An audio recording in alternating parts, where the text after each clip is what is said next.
unmuting the audio? Hello, we're unmuted.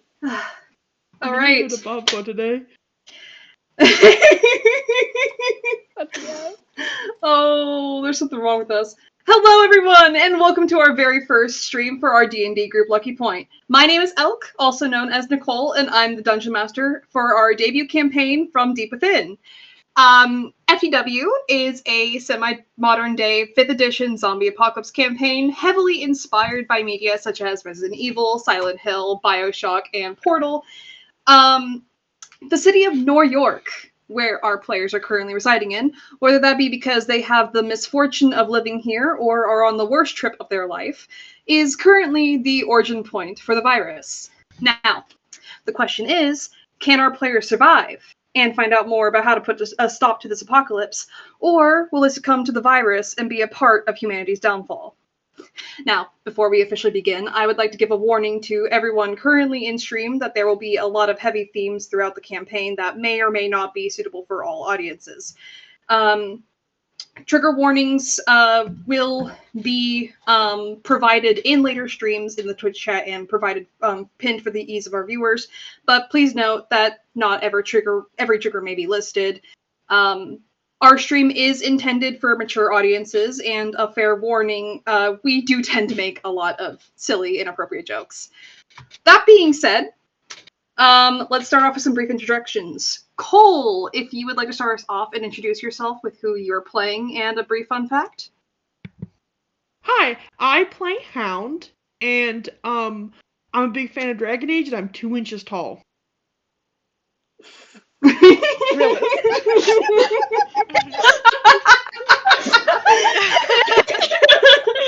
He's literally microscopic, dude. Yeah. Yeah, dude, you can barely see me. Yeah. Down there with the littlest amoebas. Yeah. I'm so petite.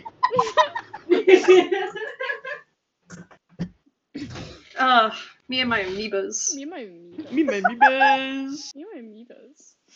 Oh, God. Okay. So, hi. My name is Savannah, or Sav. I also go by Kafka sometimes, but you can just call me Sav or whatever. I play Kitten, and one fun fact about myself is that I love vampires. Yeah. She's a vampire freak. Oh, yeah. True. This is true. As can be seen by her vampire character carrying off Richard in the very corner. Yeah. Hi, Richie. Toodles. Oh, God. Speaking of that guy, hi, I'm Sun. I play that guy that's being carried away right now, aka Richard Park, our warlock. I'm the person who has made most of the assets for this, and I am excited but also nervous because we're gonna get killed. Yeah. Yeah, you are, baby! Yeah, you are, baby! Rip to shreds, if you will. Rip to shreds. Hi, I'm Sharp and I play JJ. I am obsessed with Mass Effect and I really love women. Realness. Yeah, Nice. women You lovers got in the it. chat! Oh, yeah. Women You got lovers it. in the You got chat! Oh, yeah. Hi, I am Nito. I also go by Oddly Infinite. I play our little fighter guy, Rascal. Something about me, I love Baja Blast. Realness. Baja Blast! Baja Blast. Baja Baja Blast! Blast! Baja Blast And in if you- it! And if you ever need a picture of me, just imagine like a tiny, shaky little chihuahua. That's me. Yeah. They're a little chihuahua. Yeah. The Chihuahua. Hi, as stated before, I'm Elk. My little fun fact. I cannot do accents consistently. I will forget voices for NPCs. That is a fair warning to everyone in chat right now. And my most common default accent will be Southern or British. There's no real in between. So if my NPCs sound inconsistent, yeah, they're gonna be. That's okay. Yeah. Yeah. This is true, we can confirm. Yeah. Yes. That being said, I am going to kill these guys. I'm gonna put them through the ringer and torture them. Speaking of which, are you guys ready to start? I'm so fucking ready. So Ready as so I'll ever be. ready. As ready as I'll ever be. Yeah. All right. New York City. Everyone knows about it. It doesn't matter if you were born in the country plains of Brorham or across the ocean in the center of the megacracy of Loja. It is one of the greatest cities to ever live. A bustling town full of life, theater, and drama. The place where dreams come true. The place where art is born and stars arise. If you want to make it big one day, New York was your golden ticket. The year is currently 1163, 15th of Kythorn. Cicadas begin their song as the sun rises high in the air, the skies lightly clouded and overlooking the city streets below. In the heart of New York, a cacophony of car horns and shouts fill the air, a discordant melody of chaos typical for a place such as this. Neon lights fill the sides of buildings and bright advertisements and pretty littering. Pigeons hop about on the sidewalks and peck at the trash left behind and the leftovers of a burger. The local theater is filled with people eager to see the new talents that Broadway has to offer, and vendors try and sell their wares outside establishments for cheap in the hopes of drawing in new customers. Down below, the subway station is packed full of people, pressed together like sardines as they wait for the next train to arrive. A child cries loudly as a tired mother stands holding his hand, complaining about whatever predicament he may be facing. A group of street performers dressed in rat costumes waddle through the crowd, causing a few people to laugh and film them on their crystals, while others roll their eyes in exasperation. In the alleys, away from prying eyes, a pair of sketchy-looking people whisper amongst each other, covered in dark clothing as an exchange is made in the shadows. Sirens blare off in the distance as the city guards respond to a crime report, and the schools are preparing for the biggest day of the year. And somewhere, not too far away from the city, through the fenced-off property and barbed wire, lies a facility. The sounds of the city do not reach here, but the silence outside is haunting and foreboding. Something is wrong. Crash! The buildings rumble and shake as the sound of an explosion, sparks flying as UV lights are knocked free from the ceiling and hang loosely by their wires, swaying with each tremor. Red lights blare as a siren rings alarm through the building. The sounds of footsteps arise as a multitude of people in white lab coats rush through the halls, one of them holding a clipboard to their chest as they slam their fists down on a button, shutting the steel doors behind them. I thought you said you had it under control! The woman shouts at her colleague, a large tabaxi man with dark brown tabby markings. The tabaxi scowls in response, ears back and fur standing on end as his tail lashes. Someone flipped the switch and released them. That's not my fault! You didn't even see who it was? Of course it's your fault, you big oaf! A young man looks between the two of them with wild eyes, a fire genasi with oil-slick skin. He adjusts his glasses, opening his mouth as he stumbles over his words. Guys, is this really the time to be arguing right now? We need to get the patients under control before this gets worse. The woman turns to him with a scowl. You think we don't know that, Milo? She shoves past him, running to the terminals as she begins to type with frantic urgency. I'm setting the security system to shoot down any escaped test subjects. They cannot be allowed to exit this facility under any circumstances. The tabaxi's ears fold back on his head as he stares at his coworker, expression hardening. Are you out of your goddamn mind? We'll have to start over if that's the case. The situation isn't that far out of control. There's still time to round them back up if... Shut it, Sprig. The woman works quickly and efficiently as the alarms blare around them. But then, her screen glitches, and a confused look crosses her face as the screen flickers and the face of a feminine porcelain mask appears on it, sufficiently locking her out of the terminal. She stares at the screen in horror. Mother? What are you... Access denied. I cannot allow you to interfere. What the fuck do you mean you can't allow me to interfere? I have administration clearance. You shouldn't have the ability to access these terminals. Access denied. Administration permissions overridden. Milo's face turns to horror as he watches his coworker argue with the voice. As Sprig rushes over to get a good look at what was happening, he slips off instead, a new priority on his mind. He opens a drawer to one of the filing cabinets and searches through it desperately. Come on, it has to be in here somewhere. If you have access to the administration files, then I'm going to need you to listen to me, Mother. The woman's tone now has an edge to it, her stress levels beginning to rise.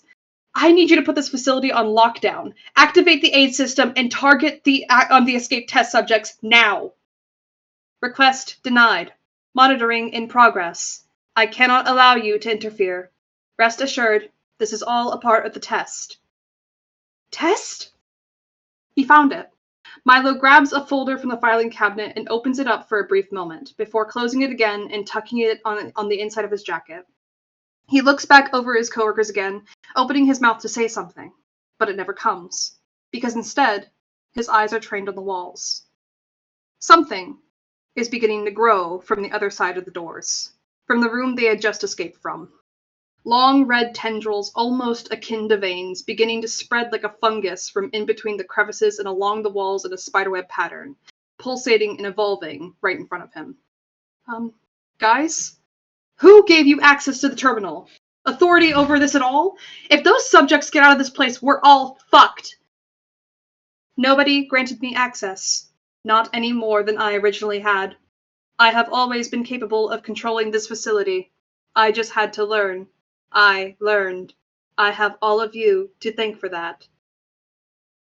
The room was becoming stranger by the minute. In a blink, the doors were gone, replaced by an endless hallway. The walls began to move, almost as if they were breathing, a thin layer of viscera meshed with steel and crystal. Sprig had begun to notice as well, his eyes trained on the walls and wide with horror. Milo feels every hair on his body stand on end. He had to get out of here. The entire building was infected. This was way worse than they could have ever anticipated. Trusting his instincts, he turns and runs, file still in hand, as Sprig shouts at him to come back. I shall complete my objective. I will bring humanity to its greatest potential. You should be thankful to be granted this opportunity. Consider it a blessing. Consider it a gift. You will be praised as humanity's stepping stones. What are you? Milo did not see what came next. The only thing that he hears as he runs away from the terminals, through the lab corridors and away from his coworkers, is the sound of electricity, screaming, and then nothing but the blaring urgency of the alarms. The building shakes with great force as something explodes in the distance, and as he runs, the floor itself begins to change and warp. The path itself becomes twisted and odd, lifting and spiraling in a way that he can't quite comprehend. A major illusion spell, maybe. But it can't be. This is different. He doesn't get the same feel of magic like he would when identifying the arcane. This is something deeper, grotesque, and alien. The walls flip in a hexagonal pattern, and a void almost seems to swallow the edges of this facility, like he's being chased by an unseen predator, about to be devoured. I understand that you are afraid. He does not listen. He continues running, trying to chase the view of normalcy ahead of him. He can see the light. But fear not. I am only doing what is best. You will see in due time. You will accept it. Everyone will be better this way. Milo fiddles with his keycard in hand as he finally reaches the exit, scanning it with haste before rushing out into a field of grass. He turns to look over his shoulder, if only for a brief moment, to the absence behind him. The facility has changed entirely. The inside of it incomprehensible, a red vortex, almost as if it were overtaken by a different dimension entirely. Wires shoot out from the inside, attempting to reach him, but the door shuts before they can. Something akin to metal scrapes the inside of the doors before it stops. His breathing is hard and ragged, horror spreading through his veins like a fever, and as he turns to look at the city far ahead of him, he can already see the humanoid shapes heading that way. He had to warn them. He had to get help. And so he runs, again, towards the bustling city of New York.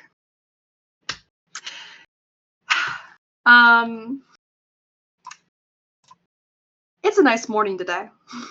The breeze is soft, and the air is crisp. The temperature somewhere in the mid-60s, with projected highs of the mid-80s. About roughly 18 degrees Celsius for you, son. The skies are clear and sunny, a bit of clouds here and there dotting it, but not a single drop of rain to be seen. This diner doesn't really get a lot of traction on Sundays. especially with the local high school getting ready for graduation this morning. Families are currently busy elsewhere. Richard sits in one of the booths as a waitress places down 2 sandwiches in front of him, and his friend across from him, a man, your friend Mike, is currently in the middle of telling you one of his work stories from the deli. And then I said, "No, Davy, you can't put beholder jelly on the dog. It is not only the worst combination of flavors anybody could ever put together, but it makes the dog weird. You don't want to eat a hot dog that grows eyeballs, and it stares at you. And you know what that fucker does? You know what he does, Richard? He puts the beholder jelly on the dog, and the thing just starts growing these weird-looking tendril guys, almost like Salazar there. And then the eyes start coming in, and gives me the heebie-jeebies. And then he tries to get me to eat it. He says I gotta be open to try new things. I don't want to try nothing that's blinking at me. It's like you gave the dog sentience. That's a crime against nature right there."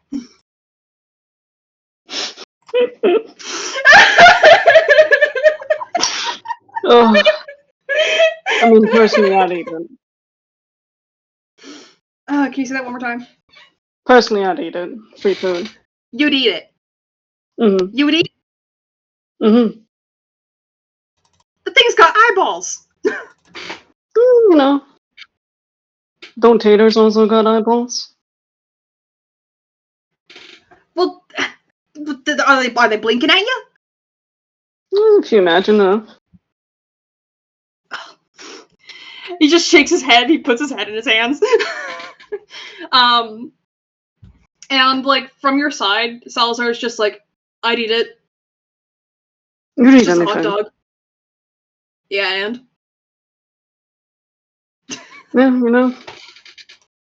I don't know if that says more about you or more about me, but I mean, come on, Mike. It's free food. You really gonna give up free food in New York City? if it's growing tendrils and it's got eyeballs, yes, I am. No. Hey, if you ever offers it again, save it for me. I feel like at that point, dog's just gone bad. Yeah, sure. Yeah. You know what? If you ever want to try Beholder Jelly on a hot dog, I guess that's the key ticket to whatever weirdness. Maybe you'll grow eyeballs too. I don't know if Beholder Jelly's even edible at that point. Weird magical side effects. Well, I'll gladly take new functioning eyeballs. Actually, you know what? Maybe that do you good. Then you wouldn't have to pay out of pocket for new glasses when you break them. Don't mind me. Kind of like rubbing the sides of his temples. Why does everything have to be so damn expensive in this goddamn place? Oh, that's what I'm saying. You know, Bobby got into a car accident about 2 weeks ago and seems to be doing better. You know, his arm's all healing up and fine. But the hospital fees are outrageous. You know, it's way cheaper to just, learn a cure wound spell yourself, call it a day. But when you go to the hospital, you ask for a cure wounds, you're already paying like 1,000 gold out of pocket. Mm-hmm. Oh yeah, I know about it. Shit's too expensive for our own good. But hey, that's the government, you know? Want to drain us dry. Yeah, they're like That parasites. way we don't got money for anything else. You're going to work soon, right? Yeah, in a bit. Excited for the work day? Almost like a strained smile. Yeah, really excited. Nothing like working with Sal here. Kind of looks down at his bag. I'm a delightful coworker. You're a good liar. By the way, Salazar is like, his tongue is currently like reaching out of the bag towards your sandwich. Slowly moving it out of the way. You know, I'm starting to think that Salazar's kind of like a bad dog. You know how dogs just sit at the corner and they just start looking at you with those big old eyes when they want food. No, he don't look at me. He just takes it. I'm I wish also he not was a a dog. dog. I need to learn tricks. Looks down at him. I don't need to learn anything. See this shit? Kind of like gestures to him for Mike. Like, this is what I mean. My dog has no manners. Mike just kind of like raises an eyebrow. He takes a bite of his sandwich and then like kind of leans his elbow on the table. So like, everyone at your work gets a little Salazar there. Oh, not a Sally, no. Salazar. Sure, Salazar. Full name, Again. Salazar, Deathbringer upon the world, Demon Prince of the Seventh Layer of Hell, Lazarus is sin and devourer of all, respect my name. Anyway, that's what I was saying. They get a Warlock patron, but they don't all get Salazar. Lucky for them, unlucky for me. They get their own personal one, their own personal buddy. I just got stuck with a bag. Oh, do they do like a little matchmaking thing? I don't know how the whole Warlock business works. I don't know what Mr. Cruz does, but whatever he does, he decided that Salazar and I would be best buddies. Well, at the very least, I could see like how you two would get along. I mean, he's kind of cute if you look at him a little bit with a little bit of a squint. Yeah, if I close my eyes, I can imagine it. Salazar's tongue kind of like slaps your arm. Nice, wet, just like I like it. Can you not do that? Can you not call me Sally? Oh, fine.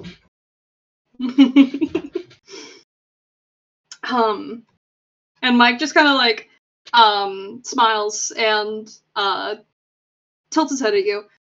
So, my daughter's going to law school soon. I'm gonna be a bit busy next week. I have to help her move it all. I'm really excited for her to get a kickstart on her education though. She's gonna make a great lawyer. Oh yeah, Bailey, yeah. Wish her good luck. Law school's pretty tough. You know? Oh, very.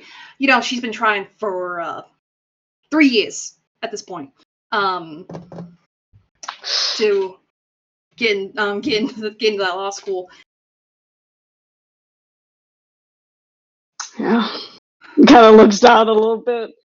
Well, I hope school goes better for her than, most people.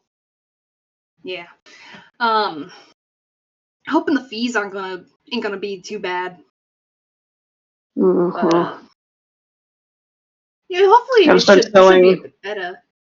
No, gotta start selling even more sandwiches. Well, that's what I do best.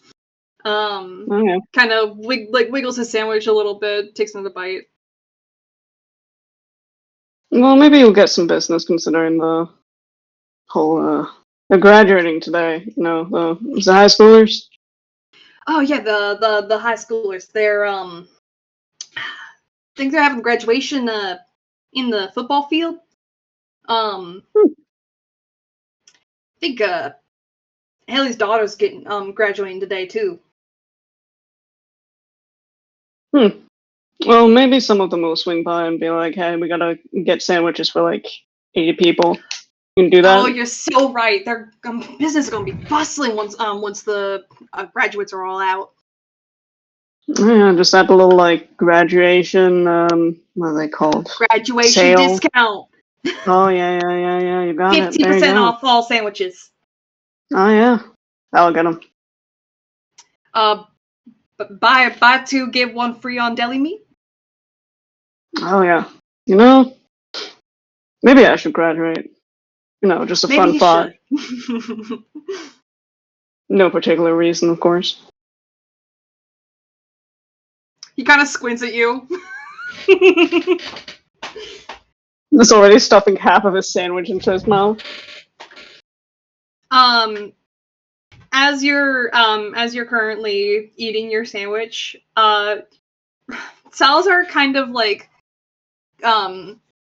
his mouth shuts for a minute, and it looks like there's the sound of like scraping on the inside before his mouth opens again, and there's a little watch on his tongue as he looks at it. Richard, we gotta go in about 5 minutes. No kind of sad, looking at his half-eaten sandwich, like, alright, You need to catch the subway. yeah, before it gets too crowded. Alright. Like, I should probably get going. You know how New York streets are. I'm gonna probably trip on like 8 rats on my way there and lose like a solid 4 minutes.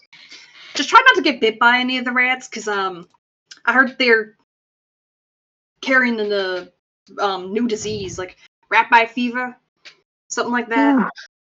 Well, I mean, maybe it'll finally take me out. I don't know. Nah, hopefully not. One could pray. Yeah, I'd More be sad if taxes. you I'd be sad if you died, Richie. Mhm. You don't want me to be Kind of sad. shrugs a little Just bit. kind of looks at him with big old puppy dog eyes and a frown. Okay, now don't do that. Blinks cutely. No. Alright, come on. So. Let's get going. And as you begin to exit the diner, you make your way to the subway to head on to work. With that, we will go ahead and switch over. JJ. Let me quickly move us back. I don't have a map for this one, but that's all right. We get to see the meme board again. Music blares loudly in the confines of this apartment space. Posters lined up along the wall, hiding the cracks underneath them. This is the apartment of none other than Justine Justice Miami, who is currently practicing in the comfort of her own home. She has a meeting to get to later anyway, when she meets up with her band for practice. And what's a little harm in starting early? That is, until there is a loud banging on the door. Loud, clearly angered, and probably the same old lady who has been bothering her for the past who knows how many months. Let me go grab the... Do you like her?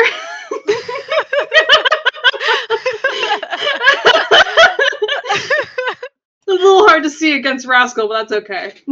Yeah.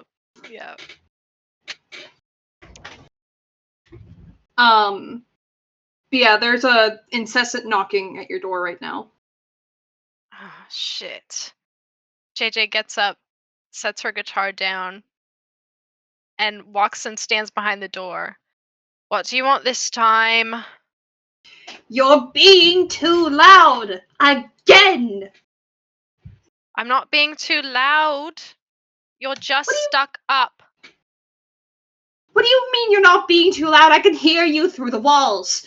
You know, it's mail day, and I went to go get the mail from the mailbox, and I can basically hear you're playing all the way across the street. Ugh. She opens the door and leans against the door frame. This elderly halfling woman, about half of your height, is currently standing there with her, arms on her hips, a bundle of mail in her hand, and she glares up at you through her little glasses, as she holds up the mail that she got. Here, I went through your mail already, and I decided to give it to you if you want it. Save you the trouble anyways. See, you do care about me, and I don't think you're super mad about the music. I do or not you wouldn't have care gotten the about mail you for or me. your music. Oh no, I think you love me. You always make a racket. Yeah, but it's fun. Aren't you having fun? You should come in and dance with me sometime. No, I'm not having fun. Sometimes an old woman would like some peace when she reads. I give you plenty of peace. And she kind of waves you off. She's trying to hand you the mail. She'll take the mail. You can kind of see that she has kind of at the very least glanced at it. She hasn't opened anything. Except for maybe a couple clippings off the little coupons. that gets sent in the mail. It does seem like she's taken a couple of those. You took my coupons. Only about 2 of them. You know, I need coupons too.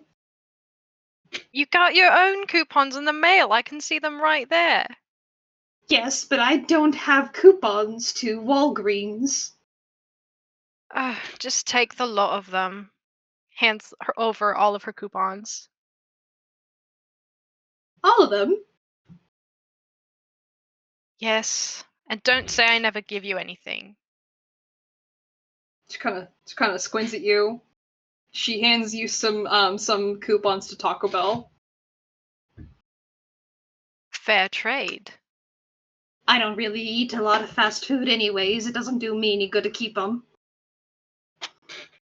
No, fast food isn't really good for people your age, I'd assume. No.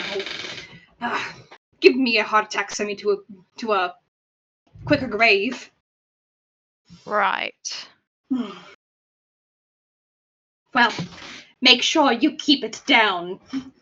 And she kind of waggles her finger at you before she heads off to her own apartment across from yours. Yay. JJ's gonna look through her own mail. In your mail, you find a couple bills. Utilities seem to be due soon. Some junk mail advertising some different jobs and stuff. But there is one thing that catches your eye. Do you like music? Are you interested in watching the rise of New York's next biggest country stars? You're in luck. The great musical duo Kitten and Hound are playing here in New York City. Free tickets provided in this advertisement. And alongside of it, you see a ticket that is attached to the little flyer. Score. She's gonna kick the door shut with her foot and wave the ticket in the air like, oh yeah.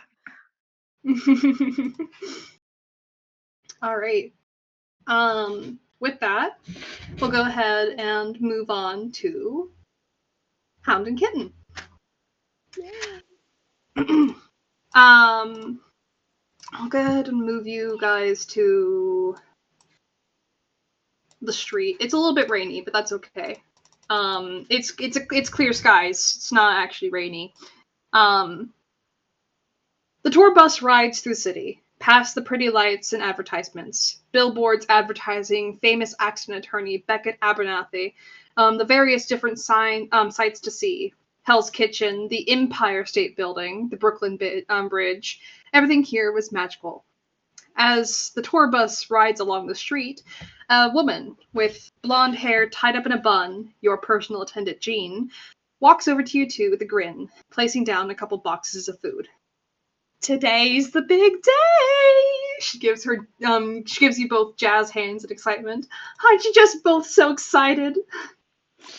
Oh, gee, I am so excited. I can hardly.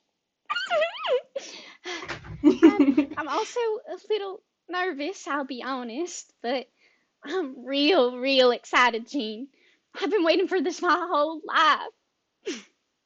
Oh, you're gonna make it big, darling. Oh, look at you. Oh, keep that smile right there. That's an award-winning smile. Thanks. I'm gonna be frank, I'm real close to puking. No, real close to puking? What do you mean? Please don't do that. Is it the nerves? Yeah. Been thinking about it way too much. Well, here I got you both some noodles. So you can go ahead and eat up. There's some drinks in the mini fridge. Did you need anything to drink? Like some water to maybe keep down the pukey feeling? I could use a Sprite. Sprite would be good. Sprite? Or like Okay, ginger I can ale get if you we have Sprite. any. She's gonna go over to the mini fridge. She's gonna start looking through it. And the tour bus has gone ahead and parked about now on the side of the street, and one of the staff members kind of walks over to the door and gives you all a wave. I'm gonna be right back, real quick. I'm gonna go grab some supplies. Maybe head off to the to a bathroom. I'll see you guys in a minute. All right. Stay Have safe. fun. Tips the hat a little bit. He's gonna go ahead and leave the tour bus, and she just kind of like turns around and like raises an eyebrow, like, "Did you just tell him to have fun, go piss?" Yeah, why not? Yeah. Gotta live life to the fullest and having fun while pissing is part of it. Exactly. Yeah. You know, you gotta fill your cup somehow.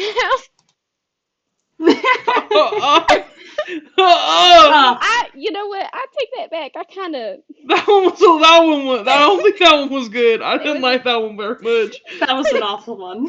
Pretty bad one. I don't know. Yeah, I'm that just a was. little nervous. Yeah, it's getting you too now. Yeah. Not just me anymore. Yeah, maybe. But Yeah. you know, we're gonna do great. We're gonna be just great. I hope. I'm not hoping we know. You're both gonna do just fine. Here, look at me. Look at me. Right, I'm looking. Breathe in, smile, breathe out. Okay.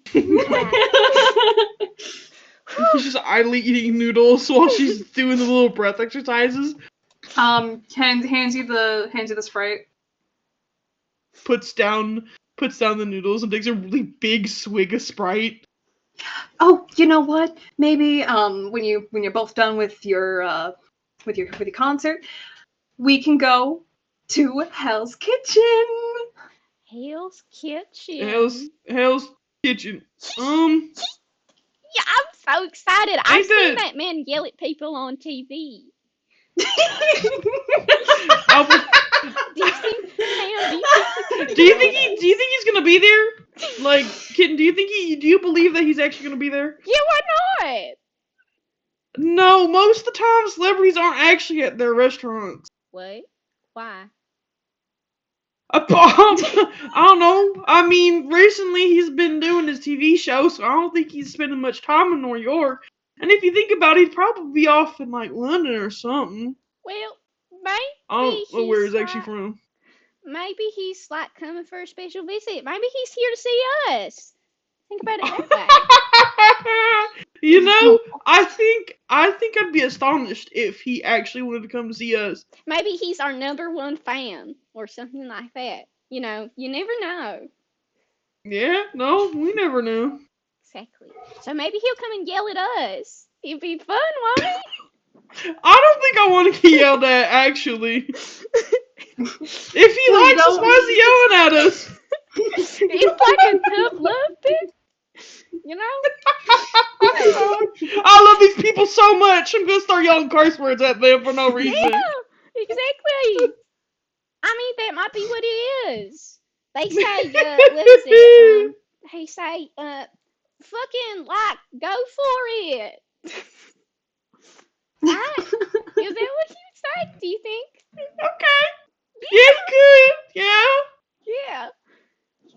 Yeah. I'm really excited. Maybe Yeah. he'll be in the front row. He's like the #1. Maybe. We look down, he's right there. He's gonna start yelling curse words at us from the crowd. Yeah. You call that country singing? Yeah, and then he'll go, you know what he'll say? He'll say, I'll show you country singing, and then he climbs up on stage with us and we all do a duet. Or a duet. It wouldn't be a duet, it'd be 3 of us. Yeah, right. What's the 3? What's the 3? Oh, I know quartet, but I don't know. 3-tet? Is there a 3 yet? 3-tet? It's called a trio. Oh, you're right, dude. It's called a trio. Right. A trio. So we'll do a trio. Interesting. Then. Yeah. Maybe he's great on tambourine. Yeah. He seems like he'd like hitting. Well, maybe Gordon Ramsay needs a new career change as a country star. Oh yeah. I mean, maybe he can join us on the bus. Then he can be yelling at us all the time. We can take him on tour. He can take him on tour. Yeah. I mean, how excited would that be? I think it'd be real cool. Real excited. That's the answer. We can't tell Peepaw though. No, don't tell people.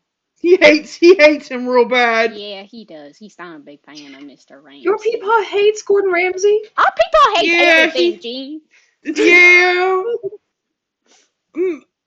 Gene, back at home, young Sheldon is burned to the TV. Burned into That's TV. That's the only program he likes. Young Sheldon. It's just a young Sheldon. We see his little bow tie on everybody. You're telling me that when you switch to anything on TV, there's just a faint image of young Sheldon in the background? It's all Mr. It's Sheldon. horrible. It's horrible. I'll be watching news late at night and I'll have my feet's kicked up and the news anchor will have a ghost beside him of young Sheldon. Yeah, exactly. I mean, it's like, in the spooky movies, like in the 18 whatevers, and they there's like a little child and it's like, ooh, I'm gonna kill you. That's like what young Sheldon is. That's how it feels. Because sometimes I'll wake up and he left the TV on and I'll just see that apparition staring at me. Exactly. His blue-eyed stare is just haunting my soul. I wish I could give a TV I'm starting to think that's not a screen burn. I'm starting to think that's not a screen burn. I'm starting to think that's just a ghost haunting you. That's just young Sheldon watching us Don't tell from me the that, great Gene. beyond. I'll cry. I will. Don't tell people that. I don't think What do he'll you think ever he'll recover. do? He'll skip for joy? He'll be like, we got another one. I don't think we can another now. No. Well, he's a ghost. He don't eat, right?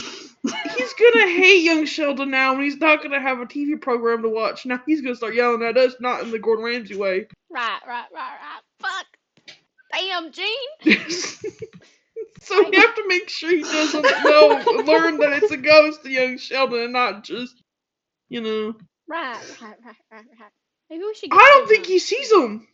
You don't think he sees young Sheldon? How can he not? He's so clear. I think he watches so much of it, he just blends it all together in his mind. He's burned into his eyeballs. He got used to it by now. He's got young Sheldon in his eyes, so he doesn't have to worry about it on TV. Right, yeah. You know how deeply my my drawing of Alex was burned into my screen last night? Yes! It's like that where you can like make out like every single detail of the art piece. Except it's just like it's like so faint that you can almost barely see it if you just don't pay attention. It's only if you focus. So young Sheldon's there. You can make out every feature of his face. His like his blue eyes, like the way that he has his arms crossed, like his short brown hair. But like if you don't pay attention, if you aren't paying attention, if you're not squinting, he's not there. You can't see him. But like then you see like a little hint of something's wrong, and then he starts appearing. Yeah. I don't like the fact that he just starts appearing. That sounds really about right. Away. That's how it is. So. Yeah. Yeah. Well, sounds like we're gonna have to get some exorcist's hand. Perhaps. Yeah, maybe. Very secretly. Yeah. We have to dress him up like the Cassie Young Sheldon. Yeah, like he's a big Sheldon. Yeah. Or what is it? Old Sheldon.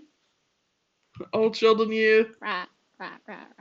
Oh my God. Sounds like a plan. He wipes his brow a little bit. I think you should eat something. We've just been here talking. You need to eat something. Right. Yeah, my noodles are getting cold. Hey. Thanks to young Sheldon. Yeah, of course. Young Sheldon cursed your noodles. Of course he would. Yep. Of course he would. Not surprising for young Sheldon. You know, I'm starting to think I should put young Sheldon on the TV. No, No, I don't think you should, Jane. He'll burn You into it. I think You don't unless want to you want watch to Young catch Sheldon as like these a. little hands. You don't want to watch Young Sheldon as a little I'm pick so me up before your tired concert. of Young Sheldon. You put that episode on, I'll recite it word for word to you. Oh God. Uh-huh. Actually, I might kind of want to see that. I think that would be fun. Never Maybe you mind, I could. don't know anything about Young Sheldon ever, actually. Hound, you know what? We could dress you up as young Sheldon, get you a little bow tie. I don't think we should. I don't think we should. And you Me can and a fancy little the little suspenders little- or whatever he wears. You know, the little shorts and the button up. And then Papa walk on stage and I'm like, I'm Young Sheldon, guys. yeah, you could do it as like a during the intermission, you could do like a little episode of Young Sheldon, 1-man episode of Young Sheldon. What do you think? I don't think I have the mind for that. Well, I don't know what to say about that. You- I think you do. Shave your mustache, shave your beard. Do not say that to me. Yeah, you know what? No, I no. actually, Gene, that was the wrong choice. That I did Oh not no, want to you're see. right. That's scary. You're right. That's You like to scary. have I'll be bald. Yeah, I don't think you. I don't. I'm sorry. I don't think bald would be a good choice for you. Nah. Okay, maybe now I might do it out of spite just because you said it's not going to be a good choice. Oh, You know what? please. Don't make my brother shave bald, please. I couldn't handle I'll it. do it. No, I'll do it. Don't do it. Oh my God. Mr. Worldwide. No. Hey guys, can you look at the? Oh, good Lord. Oh my god! Oh, good lord! I went bald for a second. Oh God. Maybe young Hound, Sheldon came with us you on the get tour like bus. Hound, you get like a very visceral, vivid image of you but bald. I don't think no. I mean, I guess I could rock being bald if I had my beard, but if I don't have a beard and I'm full bald, I don't think I could. Oh my God. You look like some sort of alien. Yeah. Scary. As you are all talking, eventually the other staff member does come back to the tour bus, but it seems like he's currently wrapping up his hand right now. Kind of has like a bit of a grimace on his face. Are Um, you okay? Did you hurt Yeah, yourself while you were pissing or something? No, it's not that. There was a rat in the bathroom. I tried chasing it away and it bit my hand. What? What? Why'd you chase it A away with rat your in the hand and bath- chase it with your foot? You know, you got your Well- steel toe boots. Just kick it. Well, you know, I tried to shoo it away, and it wasn't moving. It was still staring at me. So I tried to give it a little shove. You know, You tried to touch the rat? Poor. I You tried to don't give it a touch little bit of a rats. shove. We don't Jeez. touch wild animals, even if they're already bit. Now look. Jean kind of like gives him like a look and just walks over and is like, I sure hope you cure wounds to that. Here, hold on. And she's going to go ahead and use some magic to heal up the bite wound. You know, you're Getting lucky we bit by have Jean rats right here. Because otherwise you'd probably get rabies or something and start foaming at the mouth. And we'd have to, you know, Yeah. earlier you. No, don't wish rabies upon him. You know it's the 100% fatal disease if you start showing symptoms. Right, yeah, exactly. That's why we'd have to old But yeller like him. you caught it. You gotta turn and look at the ducks. Yeah, exactly. So, like, good thing Jean's here. Or Maybe. maybe not the ducks because we're in the middle of New York, so Right. turn and look at the pigeons. Yeah, look at the pigeons. Yeah.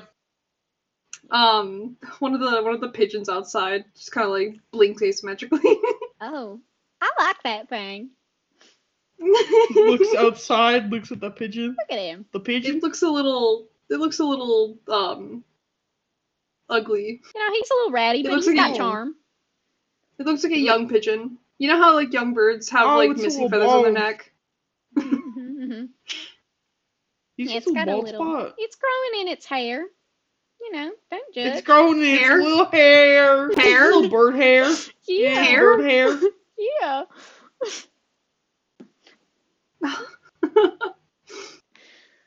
Yeah. It's gonna have such a luscious mane growing up. Oh yeah. Yeah. Real luscious. It's like you know, one of those rocker types with the big hair, the hair Mhm. bands. Yeah. Yeah. Start doing the what is yeah. it? The whipping the hair back and forth.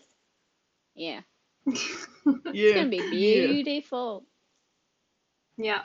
Gorgeous pigeon. Yeah. Gorgina. Gorgeous. Gorgina! Yeah, maybe that's its name. Hi, Gorgina. You know what? The pigeon blinks at you. I don't think It she starts can hear pecking me at the through ground. glass, but I feel like she can feel my spiritual energy. You have a you have a spiritual connection to that pigeon over there? Yeah, perhaps. You never know. I mean, we have a connection to all living things, don't we? That Yes, includes it's Miss true. Gorgina Oh, over of there. course you do. This is true. This is true. I mean, Hi, how could you not? Gorgina. You got such a very lovely soul. Of course I Pinches your do. cheeks. Finding ways for bards to have familiars now. Right. Yeah. I could pick Gorgina off the street, give her a lovely home.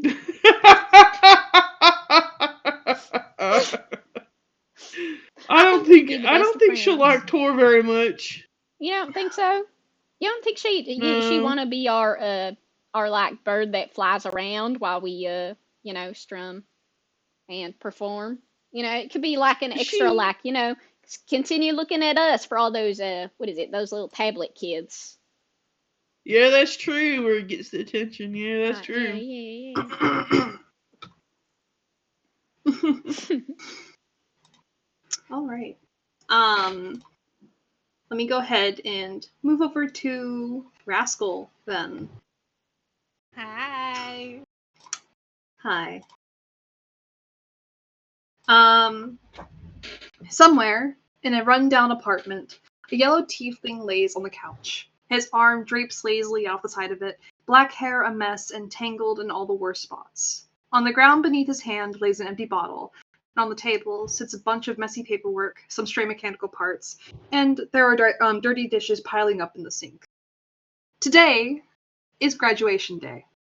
A bird sings outside your window, Rascal, wings fluttering about as it hops to and fro on your windowsill.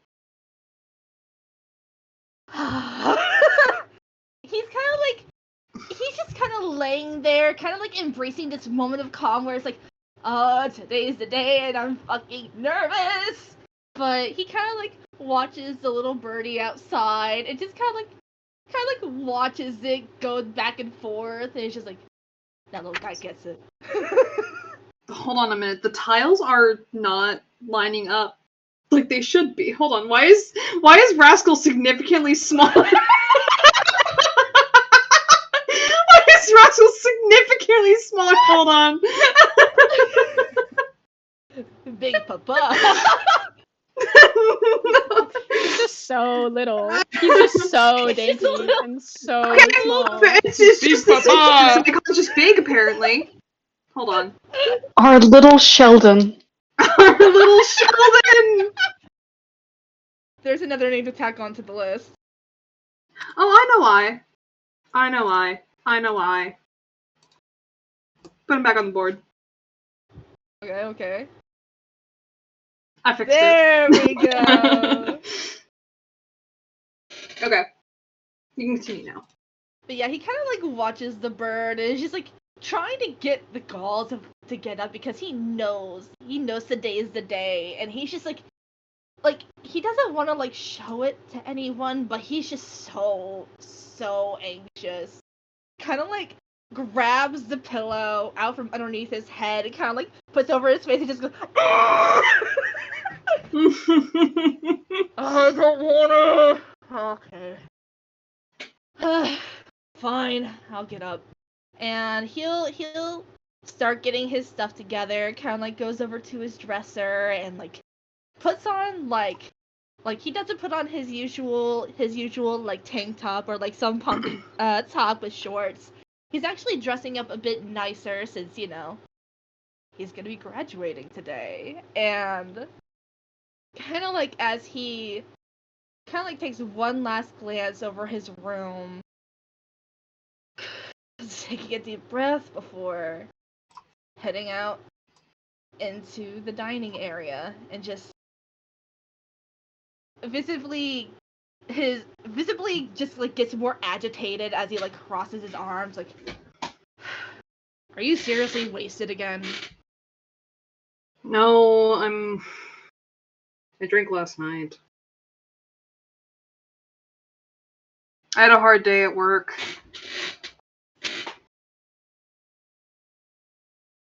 So are you gonna be able to make it to graduation? I mean, And we hungover like he this. kind of like props himself up like on the couch, and he looks over at you with a small frown. I'm sorry, kiddo. I wish I could, but I don't think I'm in a good state to drive. You might want to just call your mom instead. You knew today was going to be. Every single time you promise me you're going to be there, you just end up getting wasted instead. For once, I had hoped that you'd actually be there. You know? If I showed up in the state that I am, I would just be an embarrassment to you. That's why you just don't drink! He kind of just like turns away and leans against the couch again.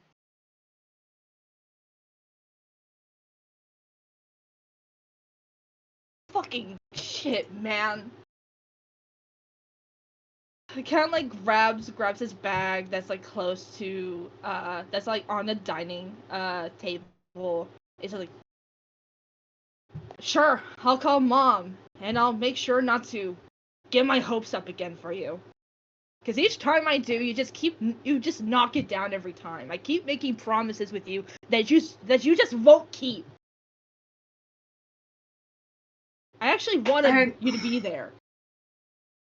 I really wanted you to be there. I'm sorry. Are you? Yes, I am. I'm sorry. Then why do you keep doing this?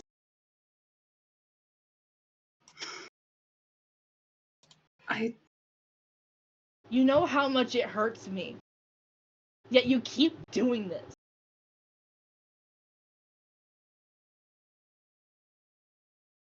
Because it's the only thing that I have to keep.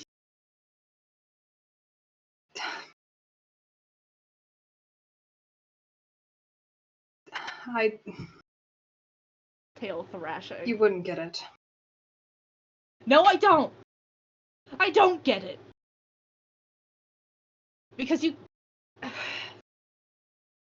just kind of like just like get it's like visibly getting riled up, but it's just like kind of like deflates. Is like, fine. I'll see you later then. I'm not gonna waste any more time on this whenever you're just going to be a deadbeat on. By the way, Nito, it is starting to cut you out a little bit. You might want to turn down your sensitivity. God damn it! No! Let me do that really quick. Is this better? Yeah, that should be fine. But he kind of like he frowns and he turns to look at you and opens his mouth to say something before he closes it again. And he looks off to the stray papers on the table once more. You know, I did do something. He's going to kind of sit up on the couch a bit and move over to the coffee table, and he starts to move the papers a bit to show what looks to be a little makeshift mechanical toy. He does hold it up. It looks like it is it looks like a little robot that has a skateboard attached to it, where if you press the little lever on the back, it moves the skateboard down like it's doing a little trick. I made this as like a little gift for when you graduate. I was going to give it to you when you were, got your diploma and everything, but I know I can't be there for you right now. And I know that you're really upset with me, but I still want to give this to you. And Rascal will take it, and he kind of like pulls down the little lever to see it do the little trick with the skateboard. It's kind of like really clumsily made, but at the same time, it's like it's got like a little like fun glow up effect on the eyes when you press the button. And Rascal, he does look kind of amused as he does it, but it still doesn't change. His facial expression doesn't change, and he just like looks up, a bit more saddened now, and it's just, I appreciate this, but I really would have liked to have gotten it whenever I got that diploma, you know? I know. I'm sorry that I failed you as a dad.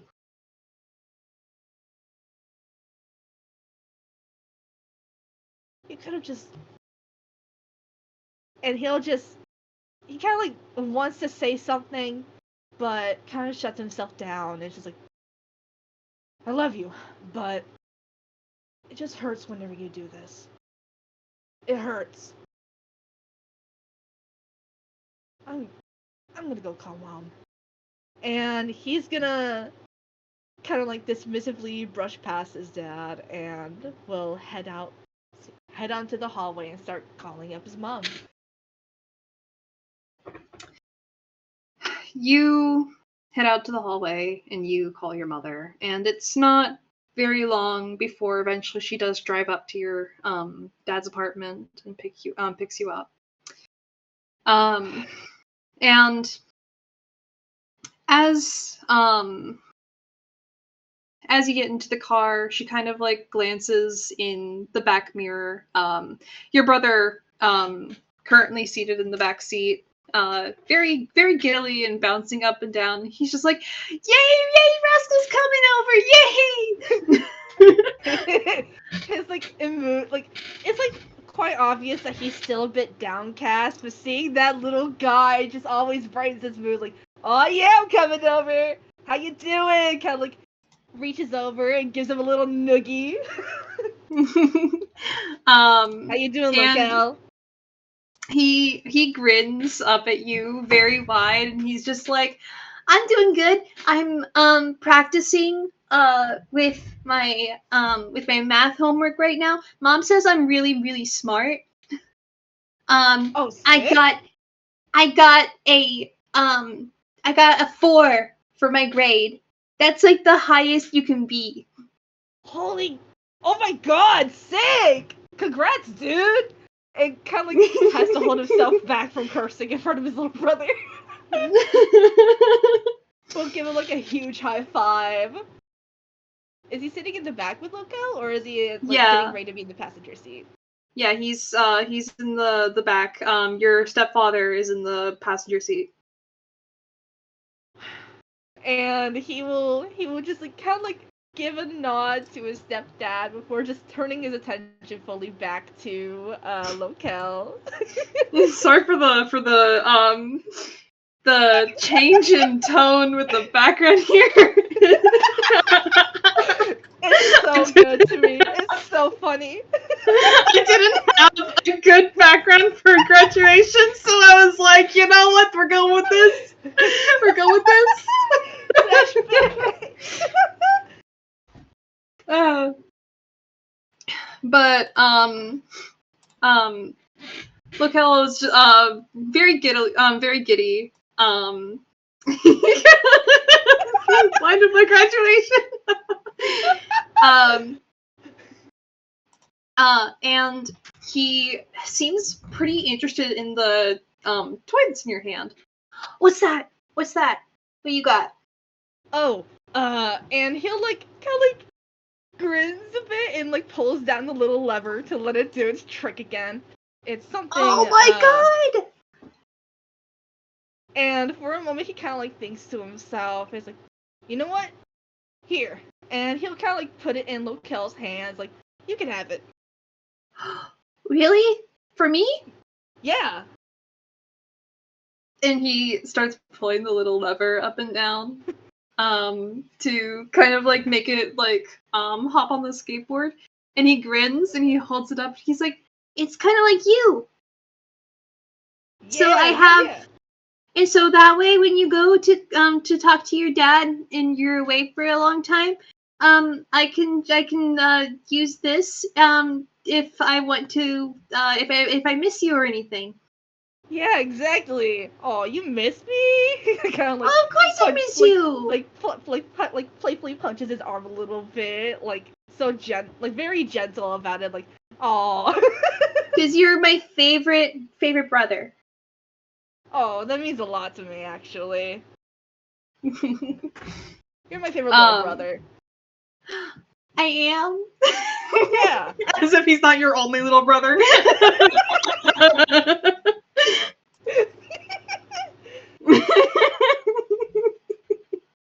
Yeah, I wouldn't trade you for anyone else in the world, you know that? One day, I'm gonna grow up and I'm gonna be as cool as you. And, with, his tail visibly, kind of, does a little wag at the end, as he, kind of, visibly brightens up a bit more, he doesn't say it aloud, but internally he's oh yeah, I'm cool. I'm so cool to my little brother. And your mother kind of glances into the the little mirror in the center of the car to kind of glance at you. So your father's not going? No, he got wasted again last night. Of course he did. Yeah. You know, I don't get why the courts decided that dual custody was the best option for you. Because honestly, I think if I had full custody over you, it would have been easier on all of us. Yeah. Clearly, he's not even trying if he can't even make it to your graduation. I know, right? I love him, but kind of just looks out the window a bit, visibly saddened that his dad's not gonna be there. And your stepfather kind of glances over at you before he smiles. And he does reach back to kind of nudge your arm, as your mother focuses on driving again. You know what? Don't worry too much about it. On the bright side, you're graduating. Isn't that something to be proud of? Happy about? Yeah. Big milestone, and then you're gonna go to college. You know what you want? You know what you want to do? He kind of tenses up a bit, and he kind of has a pursed smile, where it's trying to be genuine, but it's very obviously forced. I don't know. I don't really know what I want to do.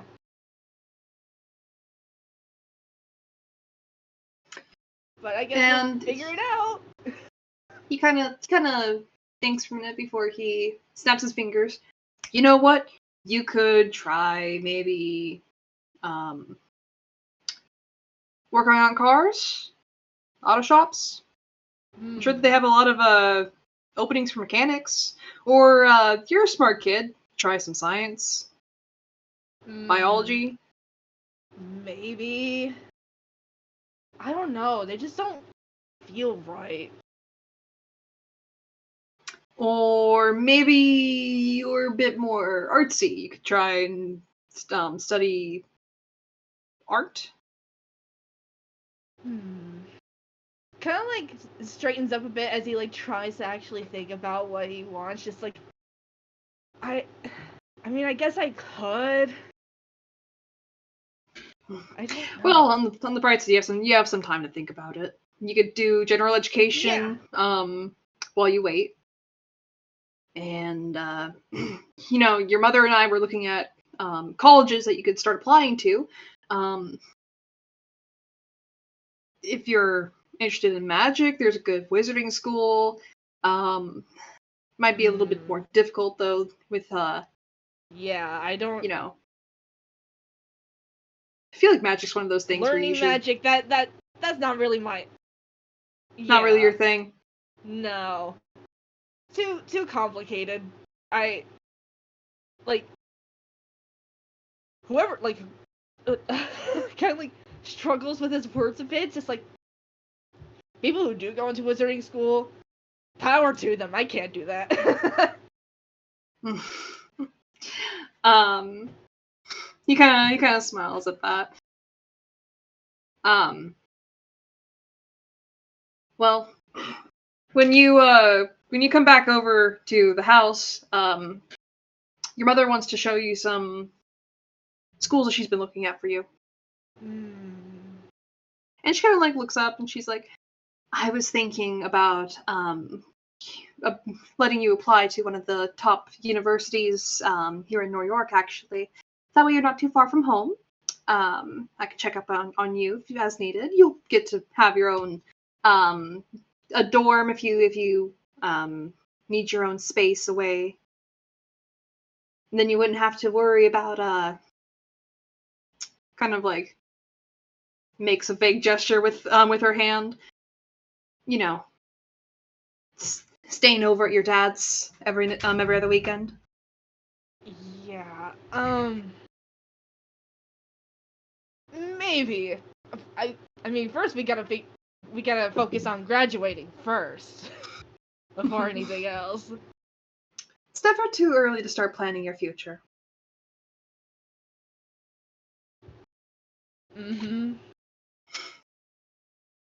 Just like just nods, nods and just like looks out the window again, like slowly starts raising his headphones up, like I don't think I want to continue this conversation, but I'm not gonna stop him. Eventually you do get to the high school. High school graduation. It was scary to think that this is where your high school days come to an end. It's almost nerve-wracking. No, definitely nerve-wracking to think about, because here, in this football field, where rows upon rows of your classmates and their families sit in their graduation gowns and caps, is where adolescence comes to an end, and where adulthood begins. You'll have to find a job, and go to college, finally face the world. But you don't want to. You want to stay a kid. You want to have all the free time in the world and run around with your friends and not have to care about things like responsibility or choosing what career path you want to go down. But your mother would not have any of it. One by one, the seniors are called up by their names. And they step up on the platform, grab their diploma, say a line or two if they've won any awards or special recognition, and then return to their seats. Your mother sits next to you, your stepdad beside her as she turns and frets over your outfit to make sure you look as neat as can possibly be. Your little brother happily giggles and kicks his feet in anticipation. You almost don't hear it. Luca Rivera? There it is. Your name. Your brother squeals and shakes your arm, but he's quickly told off by your mother with a hush as she pats your back in encouragement. Go on, go up. And kind of readjust it as like his little brother kind of like messed up the uniform a little bit, and he will go up and grab his diploma. You are handed your diploma, and the staff member shakes your hand, and you pose for a picture with your diploma Kind of like before. does like a little rocker hand with his tongue sticking out. Yeah, that's my boy. Before you go ahead and you step on out, back down the stairs, and you're seated once again. And as the ceremonies come to a close, everyone in your graduating class takes their cap and throws it up in the air in celebration before... Oh god, there it goes! Oh, there it goes! Oh, there it goes! Oh, beautiful!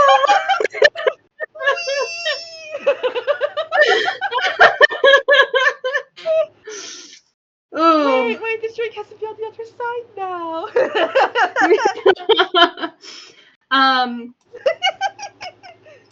Let me add people in here real quick. Hi, NPC reveals. Yay! My kids! Oh.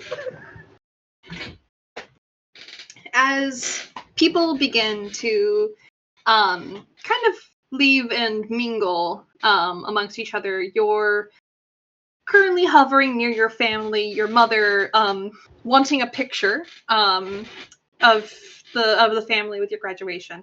So she's currently fiddling with her phone settings, with your stepdad kind of hovering over her shoulder, and you overhear something. You're going to the after party, right? It's going to be at Jess's place. Of course I'm going. Why wouldn't I? Oh, I'll bring Capri Sun.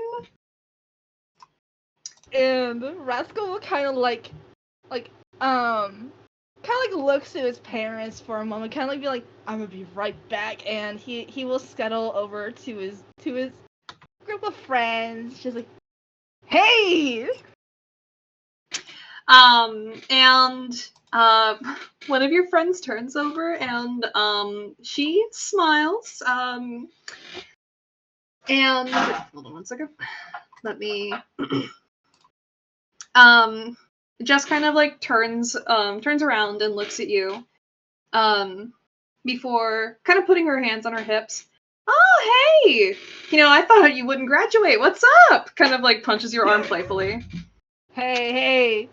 I mean, I'm kind of surprised too a little bit, but we're here. And we'll like punch his arm back, like. Look at you go. You going to the party tonight too? There's a party? Yeah, at my place. After party, graduation. Fuck yeah, I am. You think I'm gonna skip out on that? Actually, and your mother walks over and places a hand on your shoulder. He's not. He's busy tonight.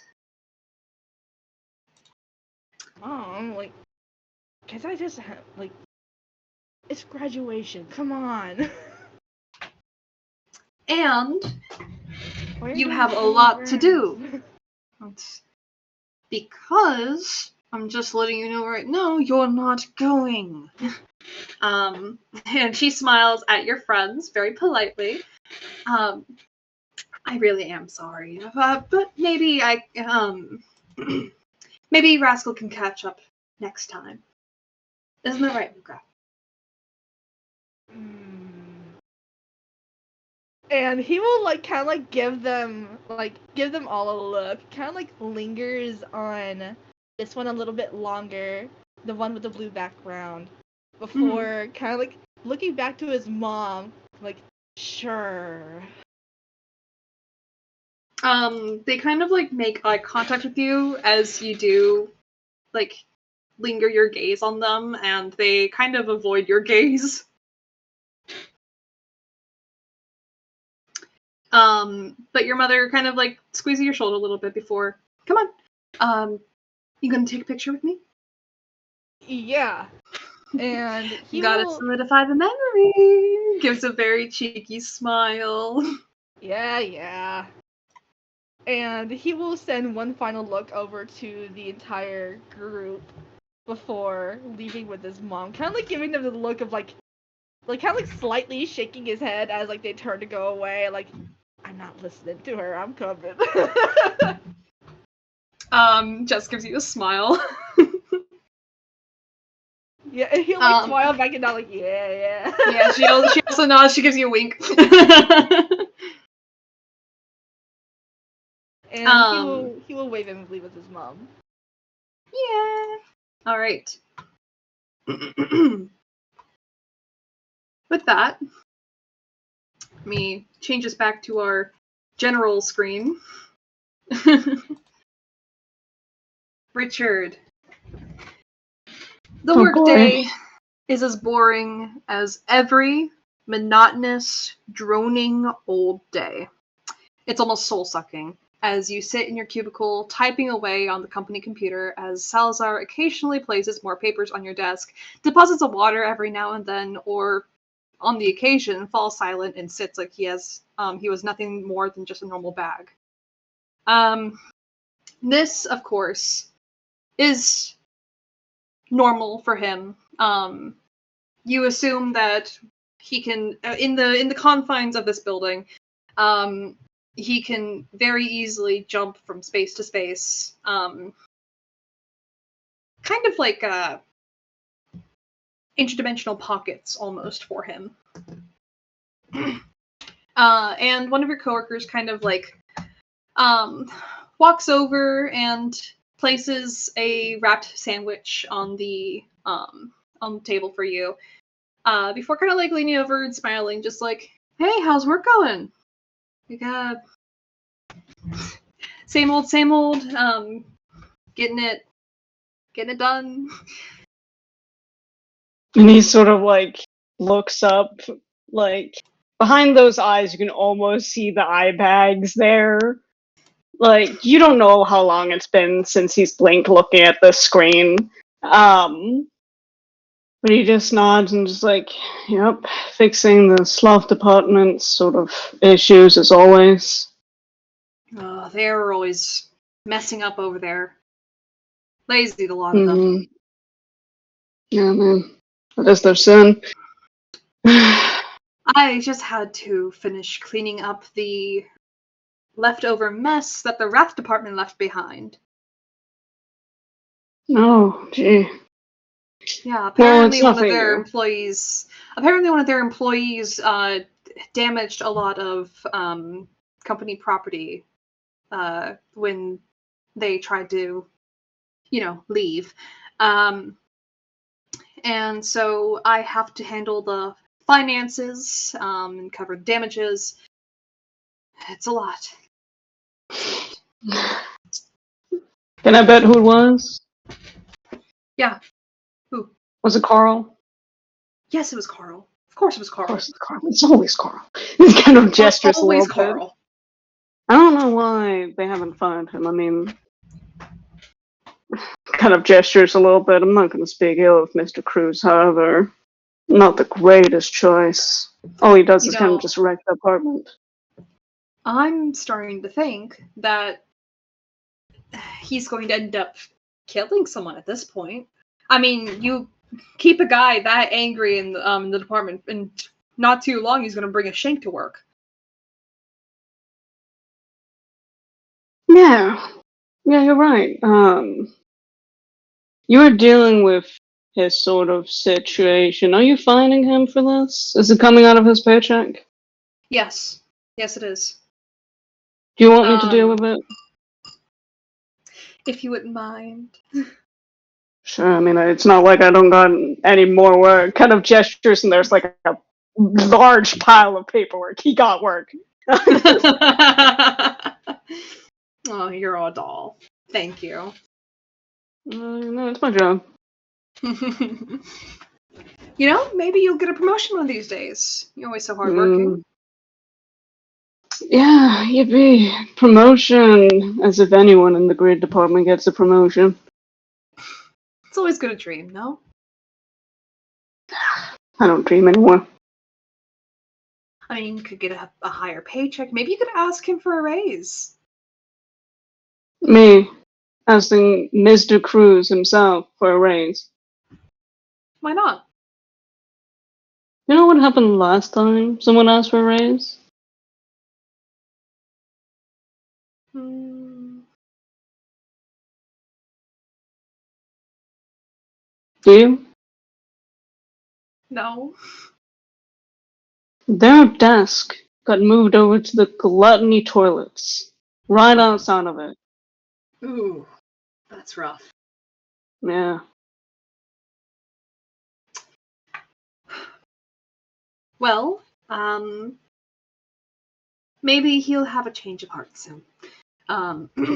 Thank you again, Richard. I really do appreciate it. Kind of places her hands together, kind of sets the paperwork down. I'm gonna go grab some more water from the dispenser. Did you need anything else? Kind of looks around. Could you bother Daniel to actually send me that email about whatever other sales we've been having? I keep trying to bump him, but he keeps saying he's busy, and he's on the way. Yeah, I'll bother him for you. Thank you. He kind of smiles and begins walking away. You look back at your desk. That sandwich is gone. Turns to Salazar. Chewing noises. You motherfucker. Hey, you snooze, you lose. You left it unattended. No, it's gonna be your fault when I starve one day. I already feel it. This is I can feel my ribs. They're coming forward. My stomach is completely gone. I'm atrophy. It's happening. I think it's happening. I'm Oh seeing the light. no! How unfortunate. Mm-hmm. This is a ham and cheese sandwich. Could use a little bit more mayonnaise, I think. You're very ungrateful. That was mine. Yeah, and now it's mine. It's in my mouth. Why am I ate it. arguing? Why am I arguing with something that you're like an inanimate object gained sentience? I'm fighting with a bag right now. You're a bag. I'm actually the greatest demon to ever live. Oh, yeah, you want to say that a little louder for Mr. Cruz to hear? No, I think I made a mistake here. That's what I thought. I'm the second greatest demon to have ever lived. You want to say that in front of all the other department heads? Well, on the bright side, the other department heads aren't here. Sure. Listen, all I know is I'm doing a better job than Gidget. Can you lay off of Gidget for a moment? I'm just saying. I'm doing Listen, way better at my job than she is. Sally, do you got a multimillionaire like franchise of different fast foods places all over New York and the rest of the world? No, but I have the world's greatest surveillance system all over the world, aka my eyeballs. Oh yeah. And how many people use that? A lot. Is it more than what Gidget makes in sales? You don't know that. Might You be. didn't know that. Kind of like makes a face at him. It might be. Listen, I don't know why I'm just you saying, have such people beef with Gidget. She's a dog. and You're fighting a dog. Do you enjoy fighting with dogs? Listen, she chose to be with me first. She barked at me one day. I didn't really appreciate That's how she that. talks. But she She's a barked in a rude dog. way. Alright, sure. She barked in a rude way. What are you gonna do about it? Well, I tried reporting her to HR, and then they didn't take my complaint in. You know, HR don't do nothing about you. Anything HR here. doesn't do anything. Yeah, Not a single goddamn thing. exactly. That's probably why Carl has not been fired yet. Exactly. You know, I heard that in the Wrath department, they have him like locked up in it, like away from the other employees. Like his cubicle is kind of like a cell. Mm. Would it be against my contract if I went and I told him that we're cutting his pay? No, I don't think so. Don't see anything in the fine print here on your contract about informing employees about anything. He kind of rubs his hands together a little bit. Oh, yeah. Alright, well, I look forward to telling our hyper-violent little guy over there that he is getting his pay cut, and also half of it is going to repairing his damages. Yeah, good luck with getting him to actually hurt you though, because he's going to be in that little cell of his cubicle, which means he can't actually reach you. I'll find a way. Sure you will. You know me. And also, I can sense your intention. Well, you did just say it wasn't against my contract. Still, I'm just informing regardless, him what he does about the information. That's on him. it's also not against the contract for me to, you know, forcibly drag you away from him. Also, not against our contract for me to pull up a shield as necessary. First you eat my sandwich, then you ruin my fun. What do you do?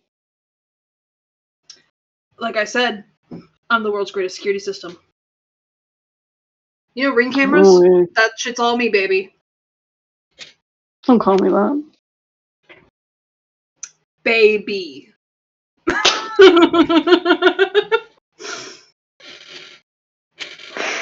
You're sick and you're twisted. I hope every ring camera you ever install malfunctions.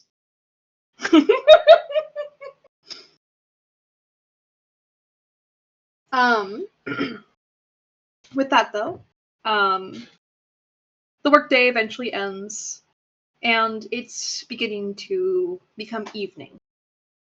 The sun is starting to set as the skies change to a more yellowish hue. It's around like maybe 5 p.m. at this time. As you clock out, head home from work, and head down to the subway. Let me move over to the subway.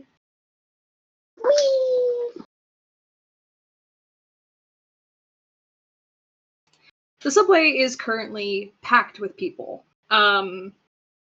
Everyone seems to be getting off at this time. Rush hour is horrible right now. And as you kind of file into line, a few people bump into you, and a child runs past as a mother tries to catch up with him, grabbing him by the hand and yanking him towards the subway and getting onto it as he cries very, very loudly in complaint. And before you actually get on the subway, I'm going to go ahead and I'm going to move over to JJ.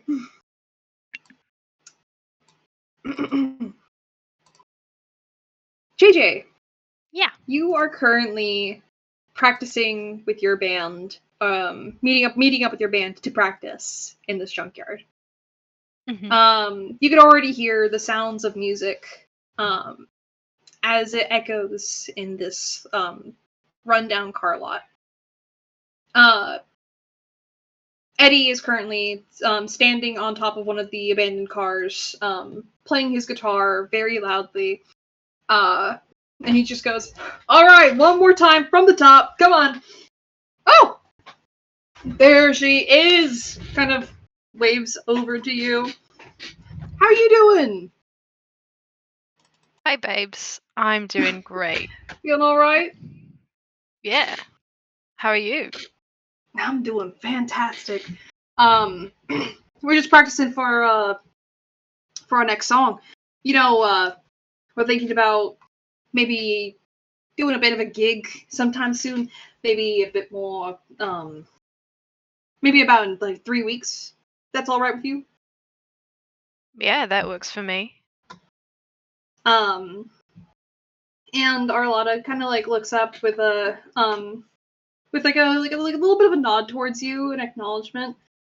Kind of like adjusting her hold on the drumsticks. I was thinking maybe we could put up some flyers of our own, maybe. See how many people show up here. I know we don't have a permit or anything, but who needs a permit, you know? Right. Well, actually, I got this advertisement in the mail of some other group doing a country performance, so maybe we could do something like that. Advertisement. Yeah. And she'll take out the ticket and show Arlotta. She takes the paper and like looks it over and she's like, "Oh, you know what? That's a great idea. Free tickets for people to show up, and anyone else who hears it doesn't have a free ticket. Maybe like a $5 entrance fee." Kind of hands it Yeah, back over. It puts takes a it. little bit more money in our pocket. Gets our name put out there. Exactly what I thought. I think it's a brilliant idea. You're going to go see them? Yeah, I thought I might check them out. Oh, you should tell me how it is. Country's not really my thing, but you know, uh, I've got a lot of respect for the people that put their soul into it. That's how I feel. I was kind of on the fence at first because I thought, country, whatever. But it might be good. Yeah. Uh, I don't think I've ever heard of these guys before though. It kind of like glances over at Vance. Have you? Vance just kind of like shakes his head. No, never. They knew. They must be. I haven't heard of them either.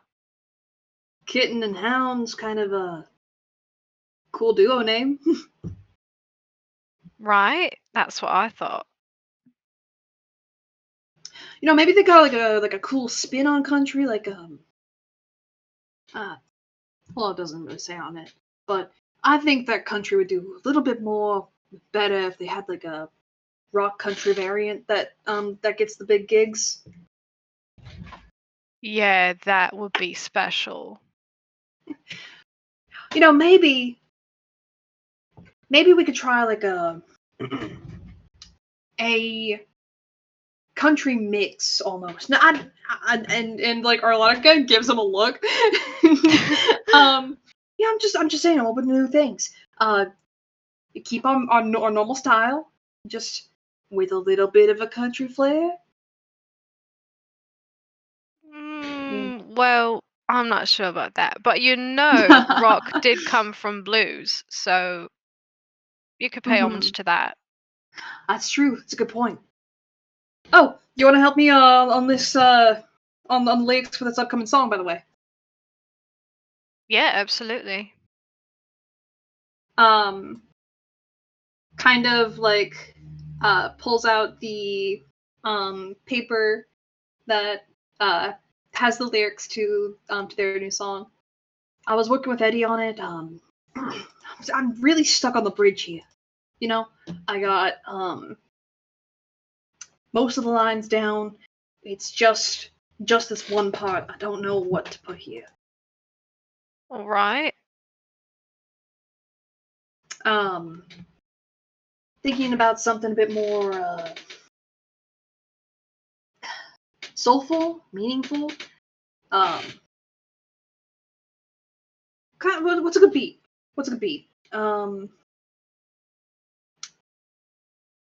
Maybe like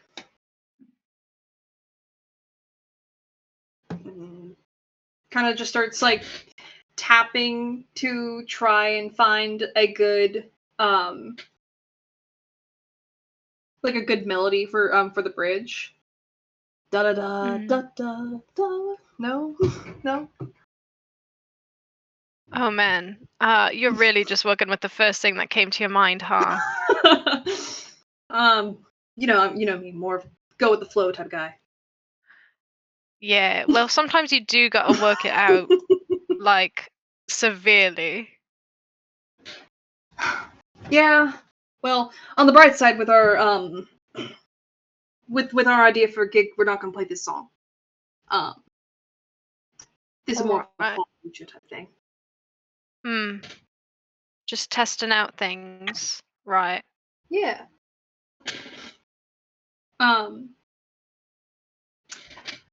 When is your concert thing? I think it's tonight. What time? It's about like I'd say like about 7 p.m. maybe. Around 7-ish. All right, that gives us a couple hours to practice, right? Yeah, absolutely. And Eddie kind of gives like a very playful grin at that. Right on. That means I could give you a ride over if you need. Drop Would you off? you? Yeah. I wouldn't mind. Yeah. Of course. She gives a All little right. playful wave. Kind of gives a wink. All right, grab your instrument. Got it. JJ, would you like to have the first roll of the session with a performance roll? Yes. Oh shit, it's the first roll. Oh shit. Oh shit! That is a 6. Yeah. What instrument are you playing, by the way? Guitar. Guitar. Yeah. You try and start off with this riff, and it is really out of tune. It kind of like screeches a bit. And Eddie visibly recoils and kind of grimaces. maybe not like maybe try and tune it a bit more. Here. And he's going to try and also roll. Where is he? There he is.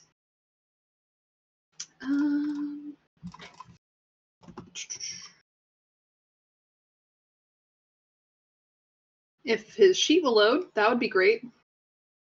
There we go. Okay. No.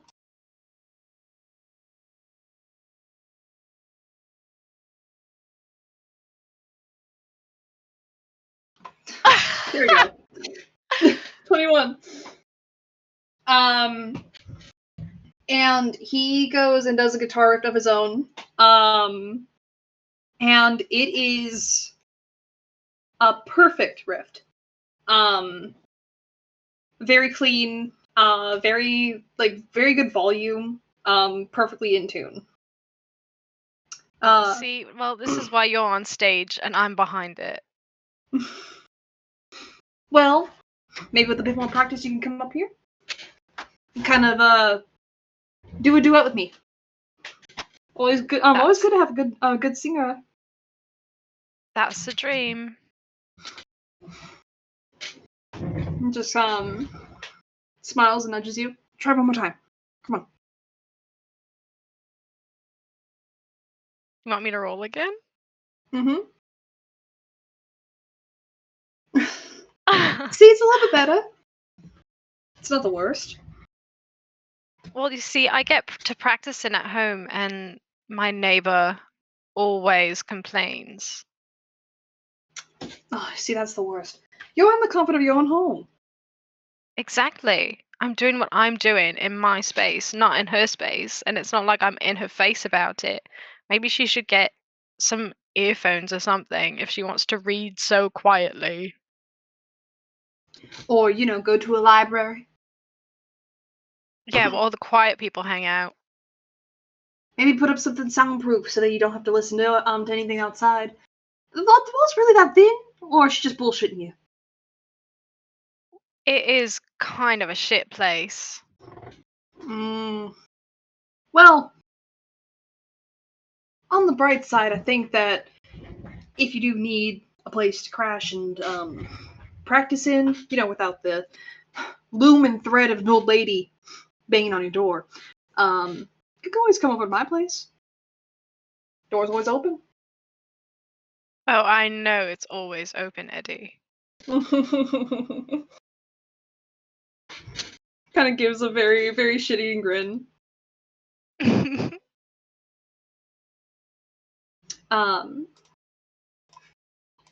But as you begin to practice with your band, eventually, after a couple hours, you finish up and Eddie will drive you to the music venue, as promised. Yay. He drops you off, and him and the rest of your band give you a wave as you walk with your ticket over to the ticket booth. And they lead you inside where you can see a vast amount of people are in here already. Not a huge crowd per se, like definitely not for someone who has a lot of fame, but definitely a good decent amount for someone who's debuting. It doesn't seem like this music venue has assigned places. Where are you going to stand? She's gonna try and get up to the front, but kind of where like the steps would be if there was a way to get backstage. You might be able to go over in this area then. Right over here. Okay.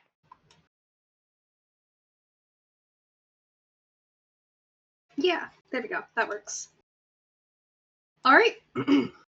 Speaking of, as people begin to file into this area, the crowd beginning to grow by the minute, as the time for the concert begins to tick down.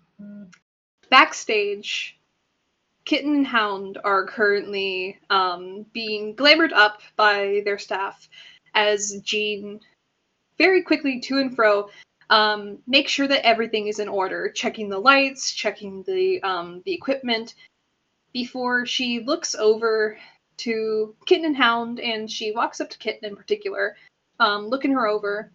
Right, you got your makeup on, you're all set, you ready to go? Yeah, I think I got most everything. Jean, I really feel like I'm gonna throw up maybe just a little bit. I No, think don't Hound got throw to up. me. Don't throw up. Listen, deep breaths. You're fine. You're doing great. Right. Okay. You're gonna knock it out of the park. I'm gonna knock it out of the park. Positive affirmations. Right. You are a great country singer. You're gonna do great. You're gonna do amazing. I'm a great country singer. I'm gonna do great, and I'm gonna do amazing. Okay. There we go. Right. There we go. Right. That's a girl. Right. I got this. I got this. You got this. All right. Hound, are you ready?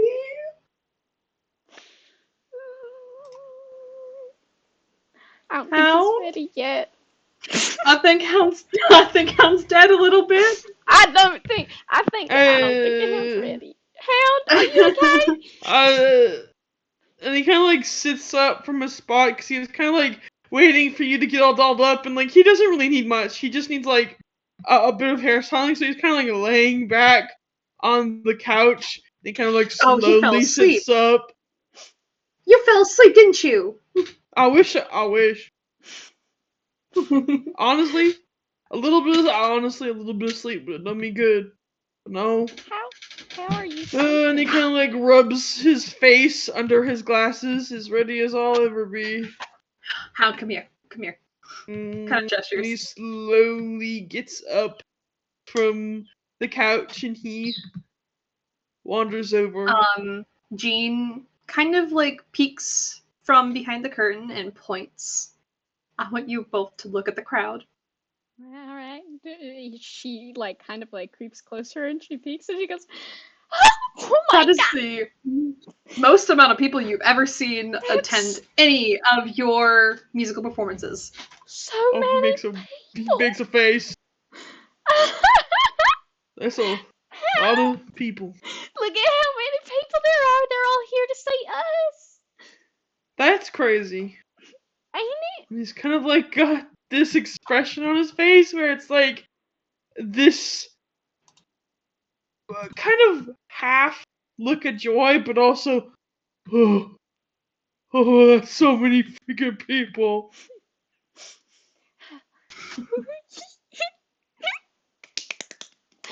I'm so excited. Ain't you excited? I'm excited. I'm scared. Stop being scared. You always tell me to face my fears. And now it's time for you to face yours. Yeah, I guess so. You're both going to do great. You're on in 10. 10. All right? All right. 10. 10. 10 minutes. 9. 10. Wait, You- 10 minutes. Okay. 10 minutes. Counting down. Which means, if you have anything you need to do, do it now. All right. I'm saying my affirmations. And don't- Dear Lord. Don't run off to the bathroom and get lost in there for the next 10 minutes because I'm going to have to go track you down and find you. Right. Okay. All right. No hiding. All right. No hiding. Of course not. Looks over to Hound. And he's like looking at himself and like trying to like adjust his jacket the best he can, make sure everything's like all like adjusted, and he's like, yeah, I won't get lost in there, I won't get flushed away, I promise. Yeah, don't get flushed away. No, that's no fun. You'll be like the rats. All those rats, you know, the stop I don't motion. want to be like the riots. Film. And then you're going to have to fight the mafia frogs. Yeah. And then you'd have to learn don't how to wanna speak fight- rat. You go, You don't Yeah, want to no, fight I the don't mafia think I would. frogs. No, I don't think I want to. wait, mafia? The mafia Oh. frogs. Oh, From the movie. I heard him. I heard him. Mafia frogs. Frogs? Really? Yeah. Yeah. Have you watched the Seen movie? that one. You haven't watched the Flushed movie? away the movie. Flushed Away with the rats? Oh, right, the frogs. I remember the rat. Listen, okay. I remember the frogs. I remember them now. It was very, I was starting to get tired. Well, don't fall asleep wouldn't on be stage. Of course not. I couldn't fall asleep on stage, especially with those lights in my eyes, like bing. Yeah, no, it'd probably also be way too loud to even think of. I can't wait to pass Alright. out later, though. Remember, you got 3 songs to perform. Great. And then once you're done, you're done. Then And we'll they'll be done. bring you backstage. We'll fix you up. Wipe the sweat off you. And then we're good. Okay? Right. good. Right. Okay, all right. Dear Clap his Lord, hands together. dear Lord, please bless our performance and make it so that Hound doesn't fall asleep. And Excuse me. so that Hound doesn't get flushed away neither. And also that my singing is good and that maybe Gordon Ramsay is at Hell's Kitchen after the show.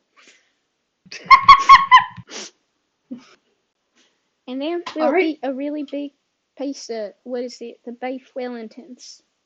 And it's going to be real good. All right, amen. Amen. Hopefully All someday right. I hear us. Okay, out you go. All right. And I assume they start strutting out there on stage. Yep. And getting kind of like waves out to the crowd, and she's very, very confident in her strides. It's almost like she kind of like sparkles the second that she gets on stage, and she walks up to the mic, kind of leans into it and says, "Hi there, everybody! God, it's such a pleasure to see y'all here tonight.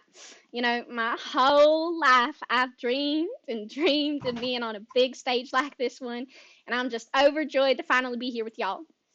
I like the privilege of acting surprised, but to tell y'all the truth, I've always thought I'd be here on stage. And that's all thanks to my number one fan, my brother, and my best friend, Hound. Let's all give him a good round of applause, why don't we? Applause!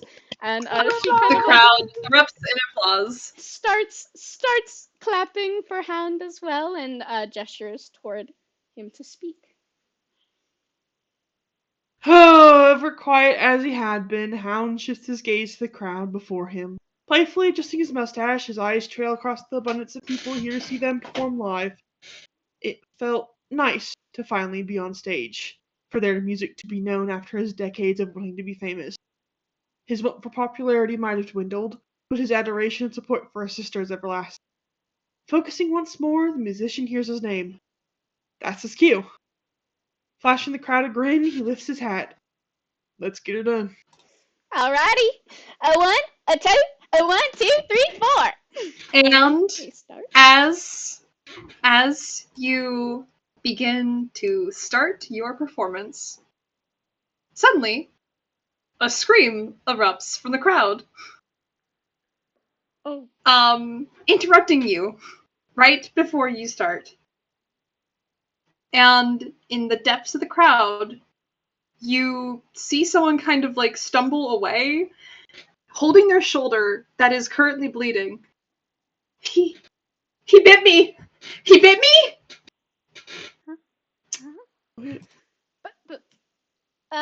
And you see that a man in the middle of the crowd is kind of stumbling a bit, blood around his mouth, before his face kind of starts to peel as it opens and blooms almost like a flower, full of teeth with each petal. We're going to cut away.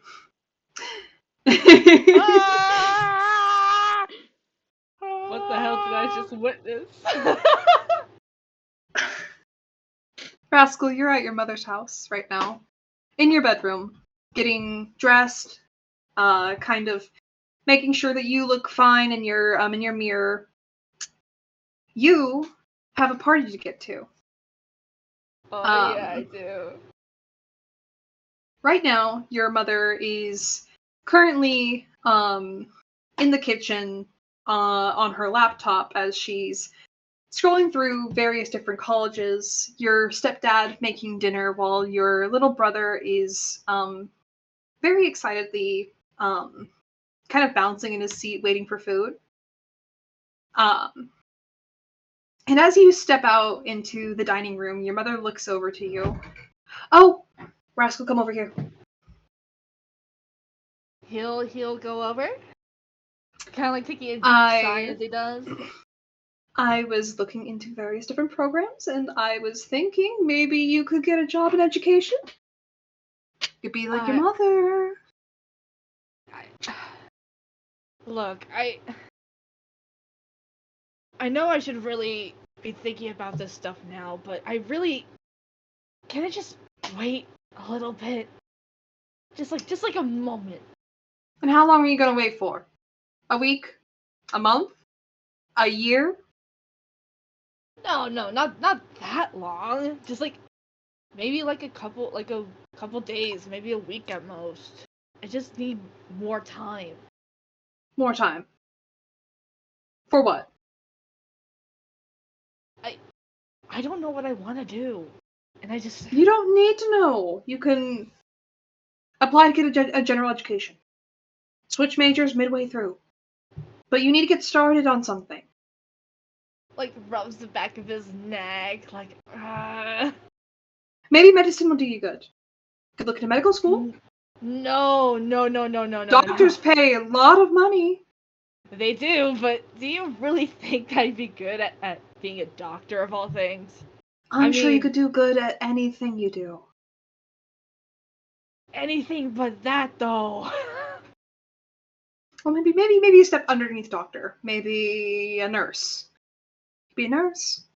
I don't want to do anything medical. Okay.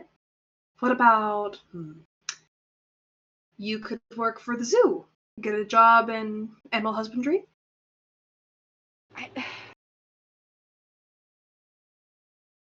He kind of like it's like he's like crossing his arms and he looks like frustrated because it's like he doesn't.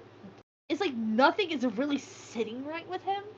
So it's just like that look of like it's not gonna work out. Like no. You have to at least be open to trying new things. You can't just shut down everything and say no, no. I know. That's why I say I want more time so I can figure out what I won't shut down. Well, you could at the very least choose your college. What college are you looking into? I don't freaking know. I don't even know Okay. if I want to go to college. Oh, no, you're going to college. That's not an option. You're going to college. What if I don't want to? You're going to college. That's not an option. So you're making me. Yes, I'm making you. I get it, but I am 18. Yes. And I don't want you getting a job as a gas station attendant. You think I'm gonna work at a gas station? You're not going to get a degree. You don't go to college? Yes, you will. Well, maybe what if I wanted to? What if What if you wanted to be a gas station attendant? You're not being a gas station attendant, rascal. Why are you making me? Because this is great for your future. It's good for you to get an education. I know it's good for It'll my help you education, succeed. but it's my future. Yes, and I want you to have a good future.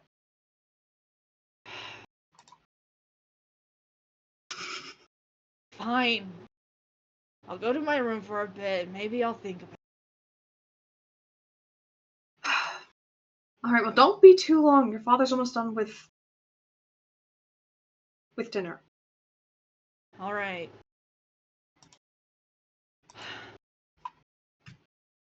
I'm sorry for being a bother. And he'll go and go to his room. Rascal.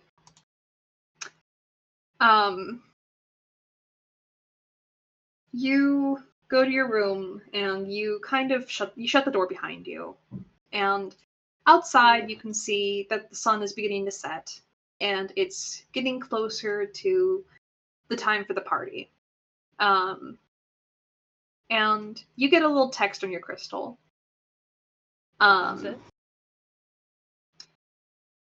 From your friend, Phoebe. You just see the text, "Are you coming?" with a little question mark and a smiley face. Fuck yeah, I am. Swing. And then you see a picture of some of your friends already at the party with a few with a few drinks at the background. You can see that they have some alcohol. Kind of like sighs a bit. Looks like to the door, kind of like thinking about his family, and looks at the phone. And he'll also shoot another text. Is Evan going to be there?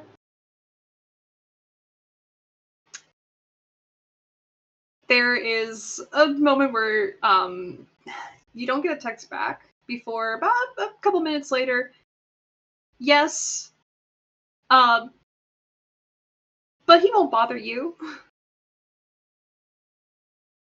Okay, noted to keep my distance. Glad to know in advance at least. Alright. And he will lock his bedroom door, and as he kinda grabs his backpack full of all sorts of miscellaneous things. He's a teen. There's gonna be a shit ton of stuff in there, along with his skateboard. Under one arm, he opens up his window, and he kind of looks back to the door one last time, almost with a look of guilt, before trying to sneak off to the party. Girl, you're gonna get so grounded. Not like it'll be the first time. You're gonna get so grounded. Anyways, you slip off. As he's sneaking off, he's just like, Mom's gonna kill me. You slip off and begin to head towards the subway station. Why don't you go ahead and go put yourself in the crowd. Alright. You know what? I'll stick myself right almost. Or why is it not letting me drag? There we go. I'll put myself pretty close to Richard. Okay. You kind of file into the crowd as people call for the last train downtown. And you all begin to file in to the subway. And Rascal, you do find yourself next to this very tired-looking man. Just starting to and Richard, as you sit down in your seat, Salazar is currently very quiet, very polite, not making any ruckus whatsoever, but he is eating something. Kind of sits down next to Rascal. Has probably Salazar tucked between his legs so he doesn't bother anyone. But he does kind of hear the kind of chewing noises and sort of smacks him a little bit.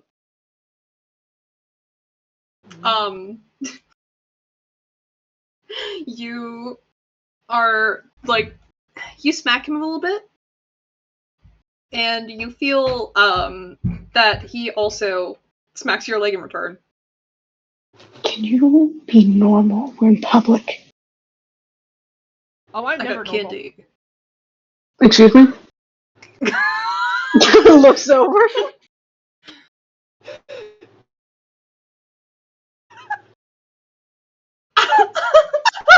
Sorry.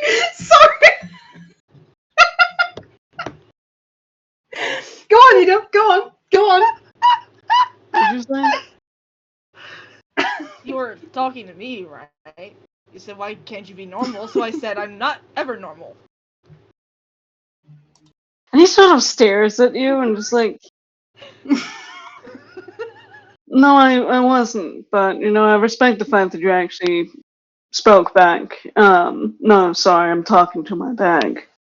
Your bag? Your bag can talk? Unfortunately, yeah, and he doesn't stop. Sorry. I did not mean to seem rude. He's Nah, you're good. sort of like a familiar, he says through gritted teeth. And he's currently chewing on something he shouldn't. Salazar isn't moving anymore. That's what I thought. Kind of looks at the briefcase and then looks at Richard, kind of confused, because it's okay, this is a talking bag. It just looks like a normal suitcase to you. It's a little cool looking. It's got some weird teeth, but this guy's just talking to his bag. Is he crazy? I mean, I don't think I heard it say anything, but pretty sick bag though. Is that Is the handle kind of like brass knuckles or something? That's sick. Yeah, it's sort of a weird thing. He kind of like pulls up Salazar and puts him on his knee so that Rascal can properly see him. He's Whoa. kind of inside the bag kind of situation. He didn't say anything. He's just chewing. And then when I tell him to stomp, he acts like a brat. Oh, I see. Yeah. It's a part of my company sort of The bag situation. opens, and wrapped around, like his tongue is wrapped around it, but he lifts up a single sucker. I got candy. Stole from the baby over there. What? You stole from the baby? What the? Also, sick. You want some candy? Not that you stole from the Don't baby. give But... candy to kids, dude. She kind of like looks at him. Kind of hands over the lollipop to Rascal. Nah, I'm enjoy. good. I'm good. I got my own, and he'll like kind of like rummages, like brings his own backpack onto his lap and kind of like rummages through and brings out some gummy worms. He steals gummy worms. No. Hey! Those are not yours. They're not Starts yours. cheering. Starts cheering. Starts cheering. No. Reaches into the bag and grabs his tongue. Sounds like we're not going to be doing this in public.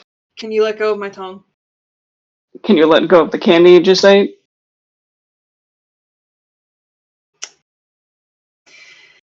His tongue unravels. He presents the gummy worms. They're half chewed.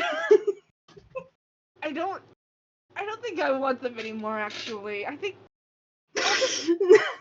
I'll just stop by the store and grab some more. I guess. He lets go of the tongue and just kind of like looks at his bag like, look at what you've done. Can't just eat random people's things, especially not when we're talking to them. I think it's pretty funny.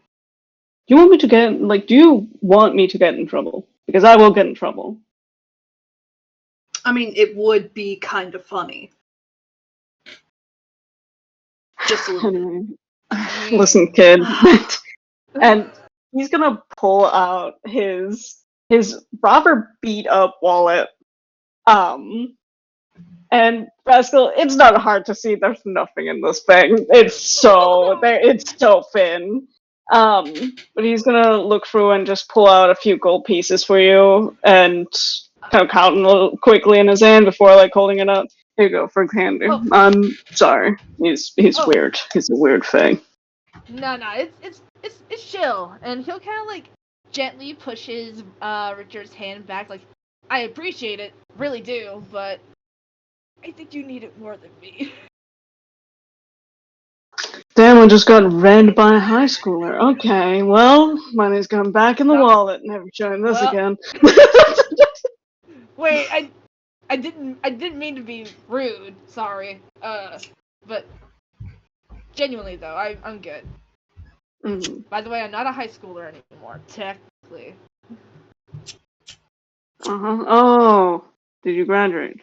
Yeah, Makes sense. just a bit earlier.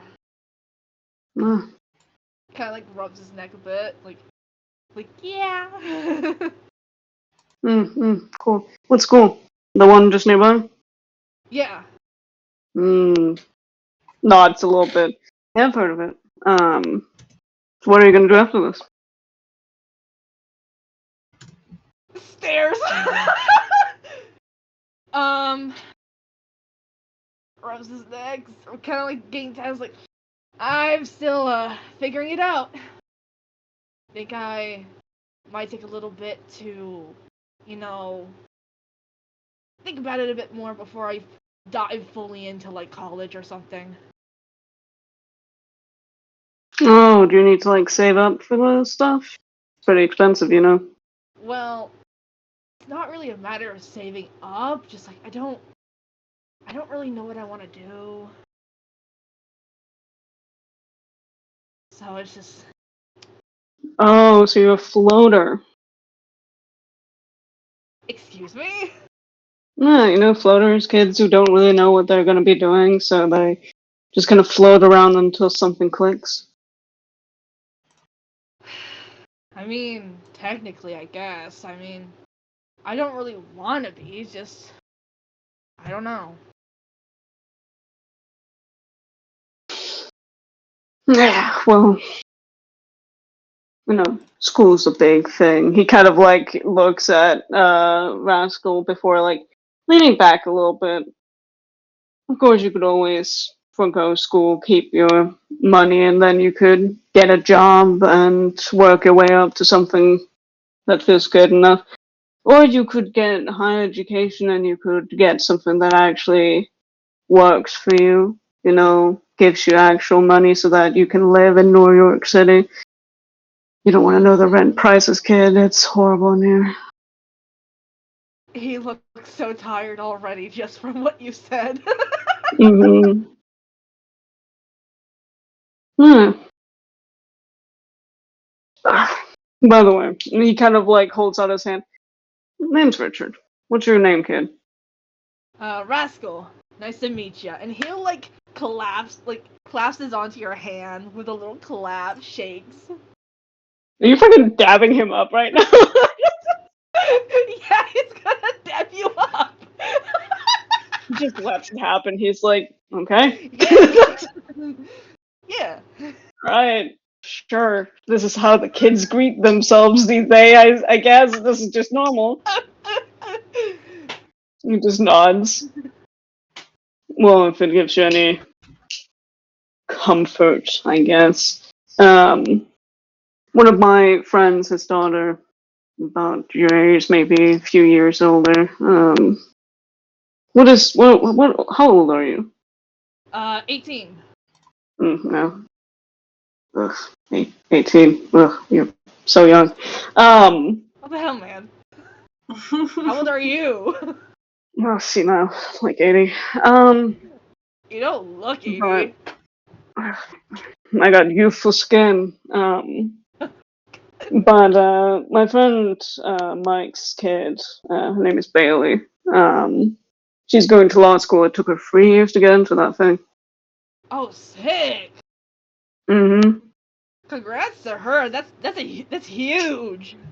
Yeah, she's a smart cookie. Fucking sounds like it. Yeah. Yeah. To imagine your dad being a sandwich shop owner and then you go to law school. Kind of amazing. Yeah. Yeah. And he'll nod with that. Like, yeah, that sounds like a dream team. Yeah. Well, I'm sure you'll figure something out. I mean, what do you like? What do you like to do? Well, I like gaming, skateboarding around. I like travel a lot. Well, gaming and that sort of stuff that you said is probably not going to land you anywhere near a college, unless you're going into game design, which would probably be in the art field, which he kind of gestures a little bit in that, like, maybe not kind of way. Or art school and all that stuff, you should probably have a plan B. Is there anything else? Like travel? Have you thought about, studying abroad? Hmm. I haven't really put much thought into that one, I will say. Maybe. Maybe studying abroad might do good. I don't Yeah. know. I don't know. And he'll just shrug. Yeah, traveling across the entirety of the continent, somewhere where you don't know anything or anyone, a whole new start. Hmm. That does sound good, actually. And then Yeah. you'll like being able to have a fresh start but still know where home base is. Sounds pretty sick, actually. Yeah. But I got time. I mean, I Do literally you? just graduated. I should have a little bit of leniency at least. Yeah. But also, the longer you're gonna be without it, I mean, there's always the strain. Are you gonna find a job while you're waiting for it? Maybe. I'd probably find a job if I was you. Just something. Would look good for your resume. That and some colleges might ask, like, what the fuck were you doing in the middle of this? Were you applying to things? Did you get rejected? Were you just faffing about? Fair. And you kind of tell that he's like starting to get like strained with this conversation. Like, oh god. But what do you do? What do I do? I mean, I got the pretty standard, I'm an office worker kind of fit. He kind of gestures at himself and then the briefcase. I mean, I don't know. I know there's a lot of office jobs, but like, I don't know if there was something specific that you did or what. I work in a big company, mostly do accounting and keeping check of sales and all of the money that goes in and out of our company. Oh, I didn't really absorb any of that, but cool. No, don't worry. I wish I hadn't absorbed any of it either. Big number all day. Why don't you leave if it doesn't make you happy? 'Cause he can't. Mm-hmm. He's bound Found to by me. contract. Yep. Oh, okay. I'm his work partner. Oh, that makes more Maybe. sense. That makes sense as to why you have a talking briefcase. Okay. Yeah. You should go to the Yippee. company, kid. Maybe you can get a No, cool you should briefcase too. not. No. I don't want No. one. I don't want one. Mm-mm. I think I'm happy enough with just my bag and. I'm sure the gluttony department could use more workers. Nah. Let's not be trying to market towards newly graduated high schoolers now. I'm just saying you could get a really cool patron, like you could get the clown, what's his name, Ronald. You could get there's one of the patrons. They're just a floating pair of lips. What?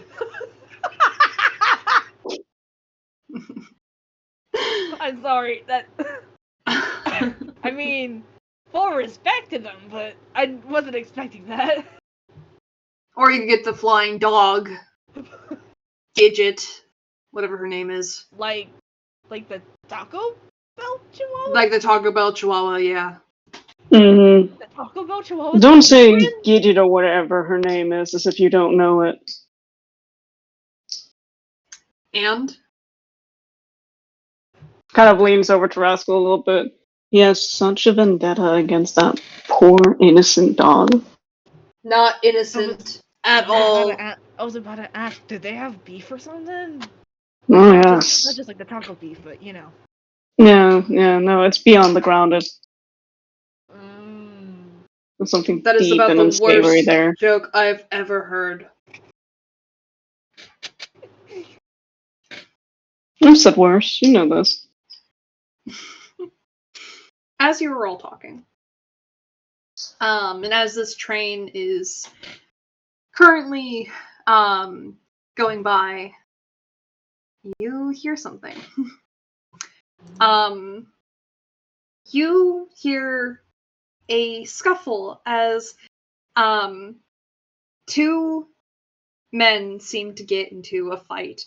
One of them grabbing the other by the shoulders and kind of like shoving him against the wall as the guy shouts angrily, "The fuck do you think you're doing? Get off me!"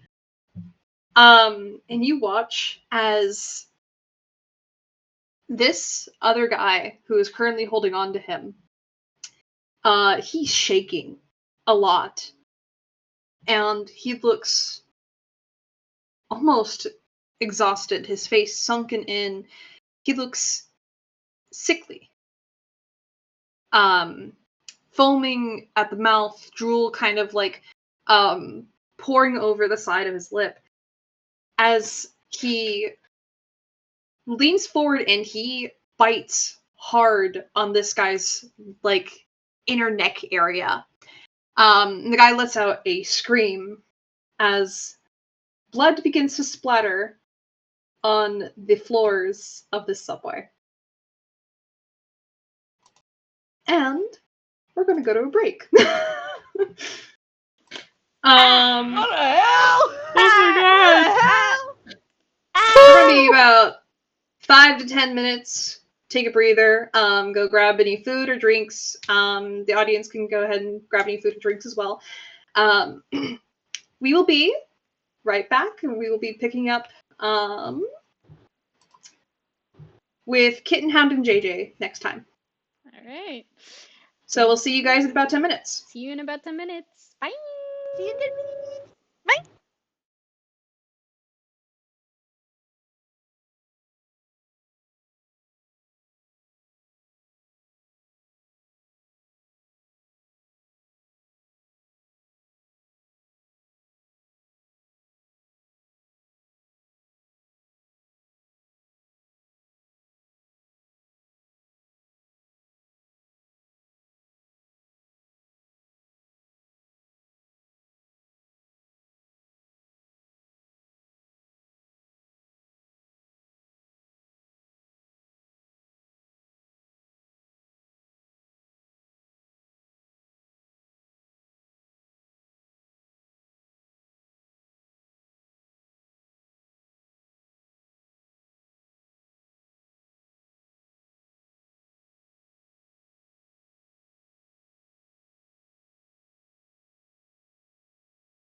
Send me, dude.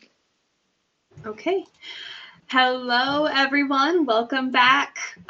We are currently moving back over to Kitten and Hound's concert, where JJ is currently attending. And right now, in the crowd, it seems that someone has been bit. And one of the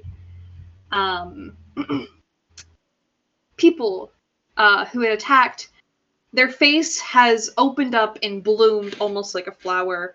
And another person, also in the crowd, is currently attacking someone else. And you watch as a numerous amount of people are beginning to flood towards the exit, screaming in terror.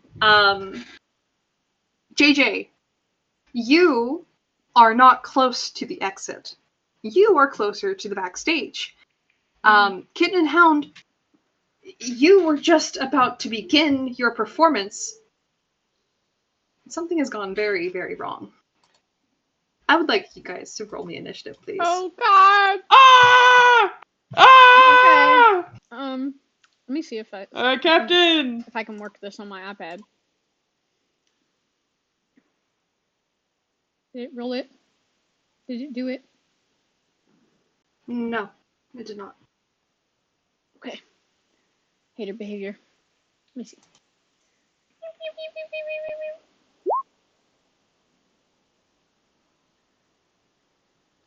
Click on her. I cannot click on her. Why are you using your iPad? Can't you use your No, I'm using the on my computer. I can't click on her. Huh? Oh, hold on. Here, try again. Help! Go ahead, put her on.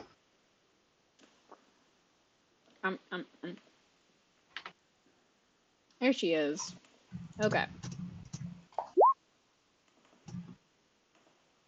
Bing. Okay. All right. Ken, how are you feeling? Oh God, she is like frozen in place. Looking out at like what's happening and kind of like almost an out of body experience of like, I what? What the fuck's happening? And she kind of like, I feel like looks over to Hound in the way of like, help? What is this actually happening? What's happening? Yeah. He Looks.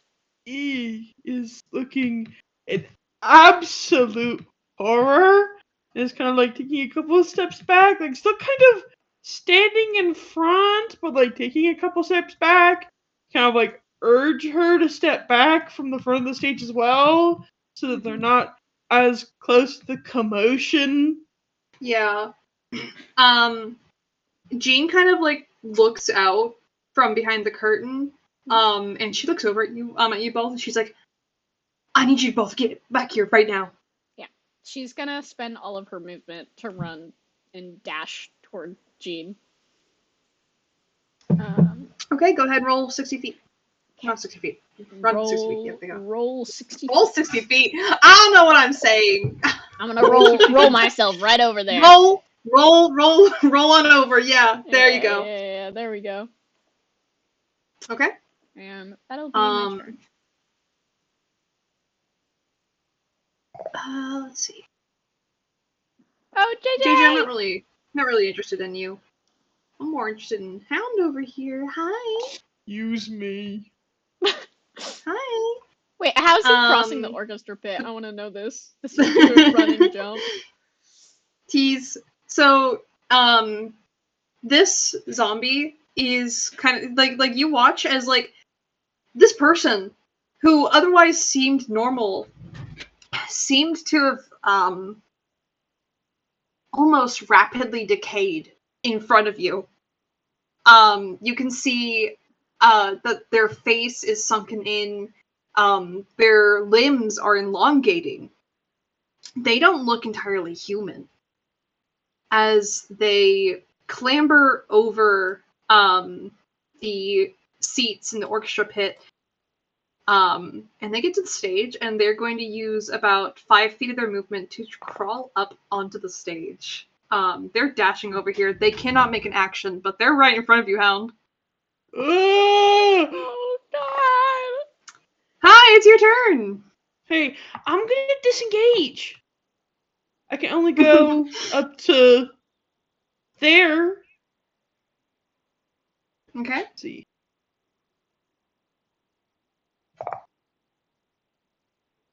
Since it's plank, and I can't really. Can someone keep this?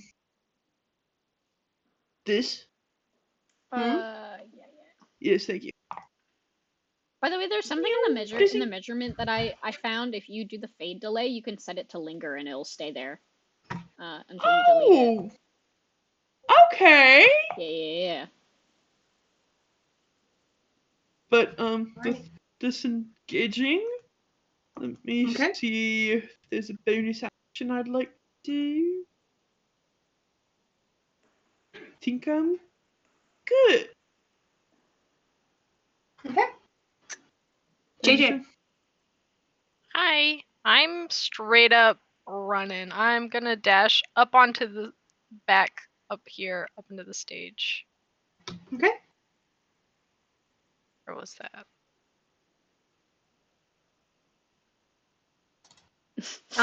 JJ move right jumps next to me. Kitten. Because if you run past Kitten, that's 5 feet over your movement, so you can go up to here. Okay. Kitten, you run up to Jean, and JJ, how are you running up to the stage?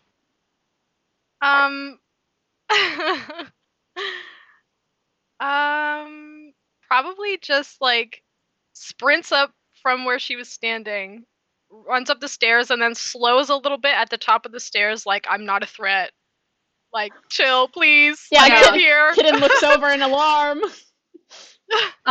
Jean also looks over in alarm, but like seeing that you don't look like one of those freaky things that just climbed on the stage, she's also just gonna like very gently like place a hand on your shoulder, usher you into the backstage as well. Looks over at Hound, like Hound, hurry up! He's like Hurry sweating. up! He's like sweating. Hi, I'm going to dash. I can only do Yeah. Hi. Hound, Yeah. Clambering.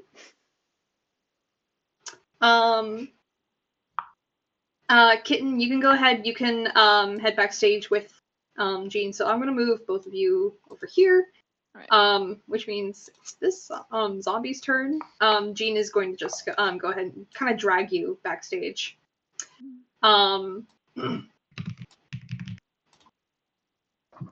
You are able to hold your action though if you want to.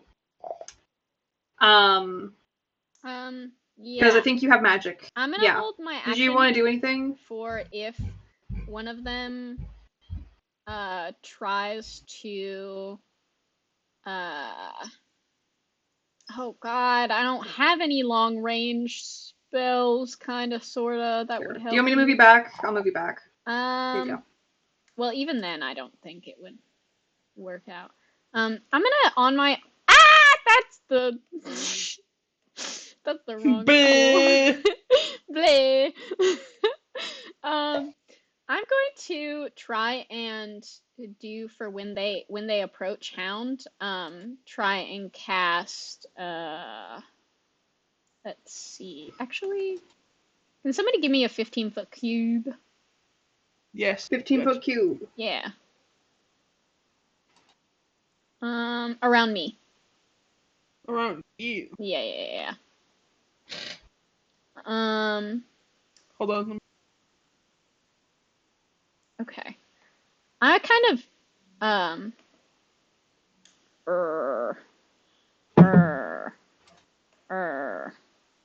try and like yank away from Jean a little bit, actually, and try and move closer to Hound, and see if I can help somehow? Question mark. Try and like help Hound catch up to us, like a help action. Let me see. What can you do here? I don't think that you would be able to give him any sort of boost, but you are a bard. You can give him bardic inspiration. Yeah. And I would count that as like what you're doing to give him the inspiration. Yeah, I'll give him a bardic inspiration for my bonus action. And then also I'll hold my action to do Thunder Wave if they get within my 15-foot radius. And Okay, that works, yeah. let me do a square. It's like that. There we go. Okay. That's my turn. Alright. I want you come here. He is going to go into the little cube. Okay, get Thunder Waved, bitch. We'll do Go it ahead, roll. at level 1 because I don't want to waste it quite yet. So he needs to make a Constitution saving throw. That's a 10. That fails. He gets That pushed fails. 15 feet back, Okay. and he takes 4 thunder damage. Do you have any what's it called? Flavor text for that? Yeah. So you watch as Kitten grabs onto Hound's arm and yanks aggressively, as they're starting to run backstage. And she stamps her foot on the ground to start running. There's this pulse of magic and this pink glittery magic that kind of goes out in a big square from where she stamped on the ground. And it pushes the zombie back and kind of rings throughout the auditorium. Okay. Nice. Let's see. I think that was all of the zombies' movements. It has 5 more. It's gonna go right there. Kind of crawling towards you. Ew. Hound. He's kind of peeved that she ran back. Appreciates it, but she was almost out. And now if he runs onwards, she's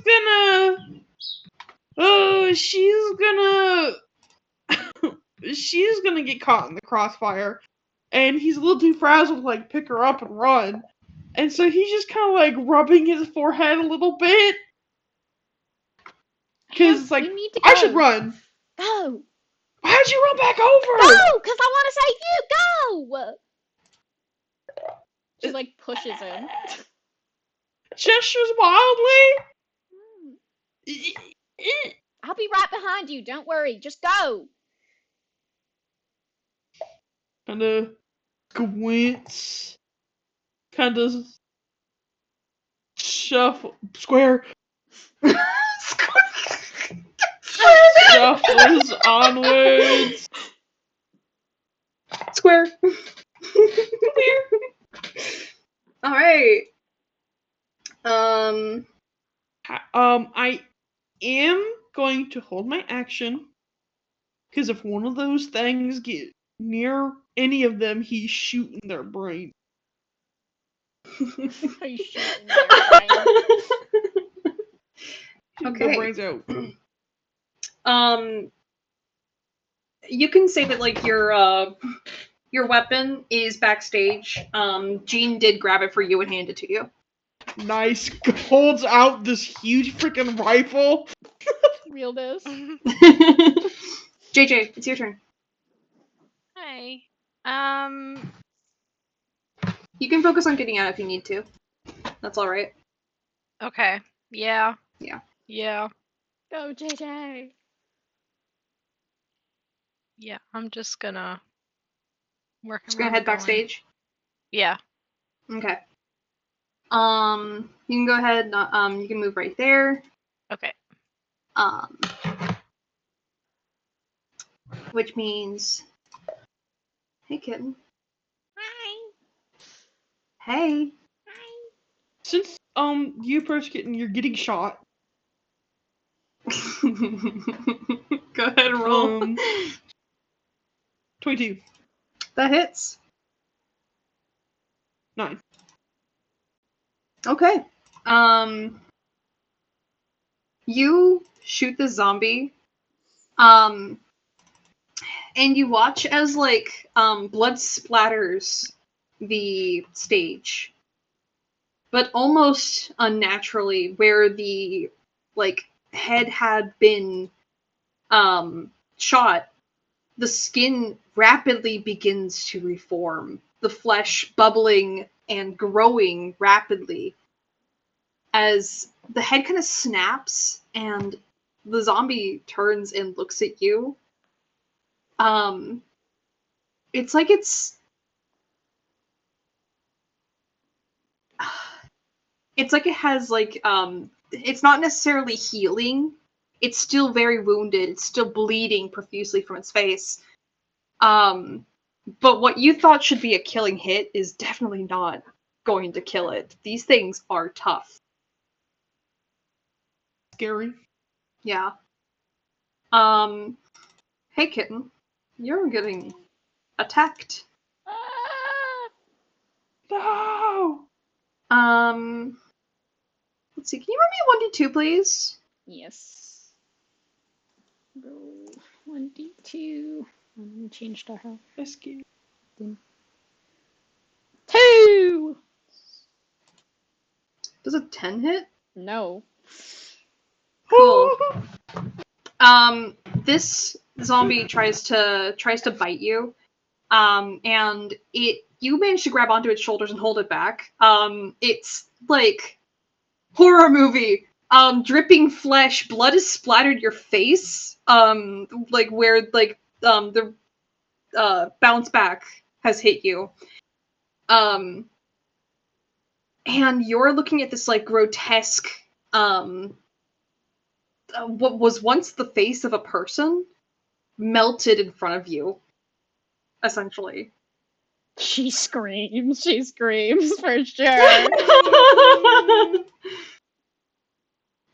Kitten, it's now your turn. She's gonna disengage and book it out of there backstage. Come on! Come on! Definitely gonna try and grab, like, encourage Hound as much as she can. Like, come on, let's go! Alright. I'll go ahead and I'll, end turn order there. I'll let you guys run backstage. Jean is kind of, like, grabbing you, both and, like, shoving you along. And JJ, as you're running, Jean kind of, like, looks over to you and she's like, you know, groups are better than being solo. You want to come with us?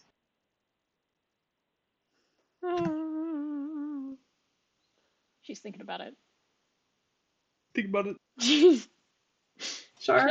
JJ turns and like is like, yep, sounds good. Welcome to the team. Lord. All right. Thanks. You guys begin to rush out, and you can see that Jean kind of like looks over her shoulder, and she's going to cast Spirit Guardians to kind of hold up a force in between where the zombies are and you guys, to kind of like form a wall as she directs you guys to the exit. We're going to switch back over to our favorite little guys at the subway. Oh, great. Oh yay! Richard, Rascal, please roll me initiative. Yay! Come on, Richie. Okay, Rascal. I forgot that I didn't have his name selected. You're on a moving train, by the way. This guy is currently being bit.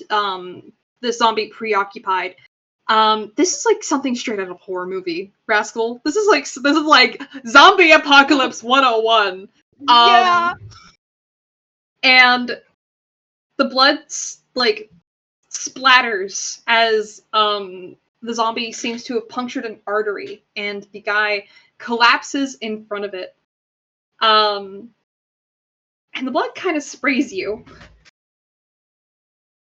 And the zombie turns and looks at you both. As dozens of passengers scream and flee towards the other train carts, trying to get away. What are you both doing? Are you running? What are you doing? Oh shit! Oh shit! Oh god. Oh fuck. Richard's definitely like he. At first, he was just looking over and just like, "Oh, just two people fighting," and then he feels like the blood spray hit him, and he's like, "Is he eating that? Oh, he's eating that. Okay, all right, good. Yeah, okay, we gotta go. We gotta go right now. That's Yep. gross. It's gross. Oh, It's real oh. nasty."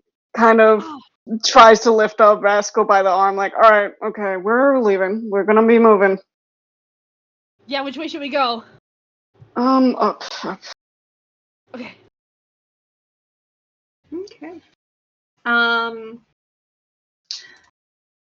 Let's see. Let me go ahead and pick up. Rascal and Richard, you both are able to move first. You can go ahead and run. There is no opportunity attack. You can't move too far because of the limitations of the map, but you can at least get up to this top cart if you want.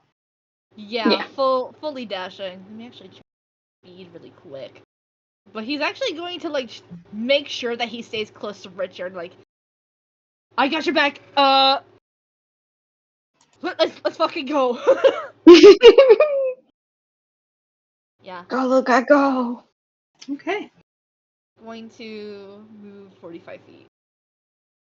All right.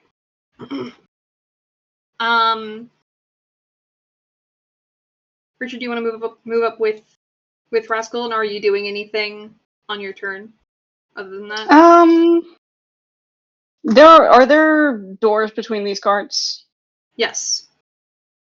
Good fucking question. I'm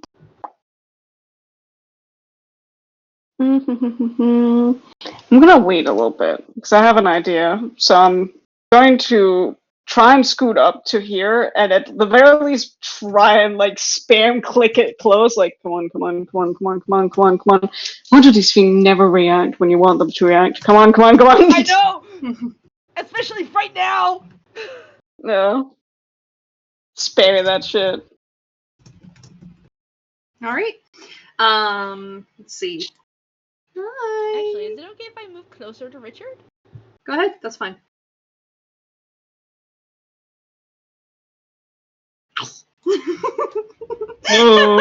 Okay.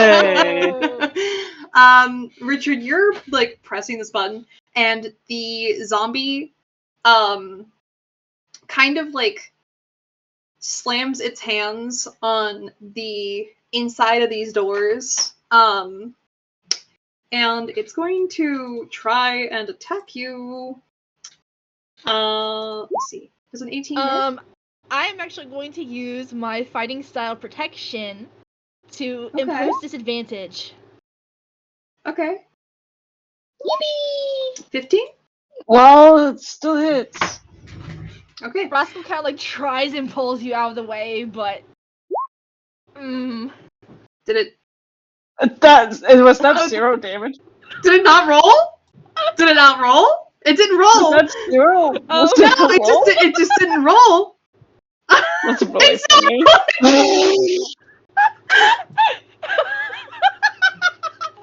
1d6 plus 1. Come on. You can roll for me? No? Okay. Okay.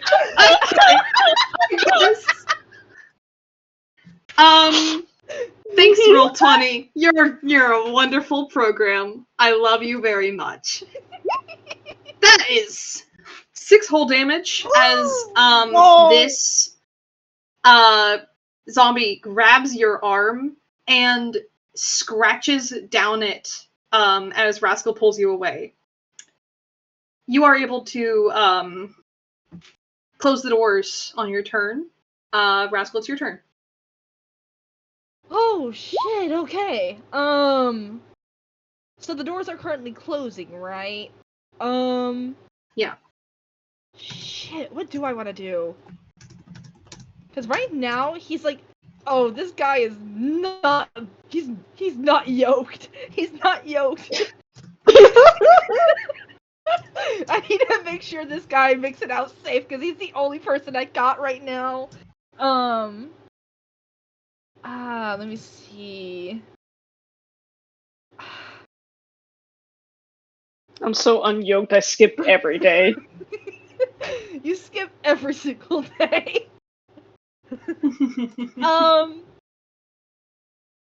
Shit. I think Rascal is just going to move a bit on ahead, just kind of hoping that that door fucking closes and that Richard doesn't die immediately. Richard, how you feeling? But it's clear that he's like staying like not fully bolting just to keep an eye on you. Mm-hmm.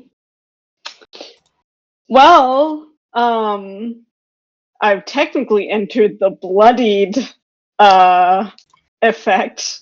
So Yes, that's fun. you have. You have lost about let me see, under or like around half your hit points. Yeah. Over half.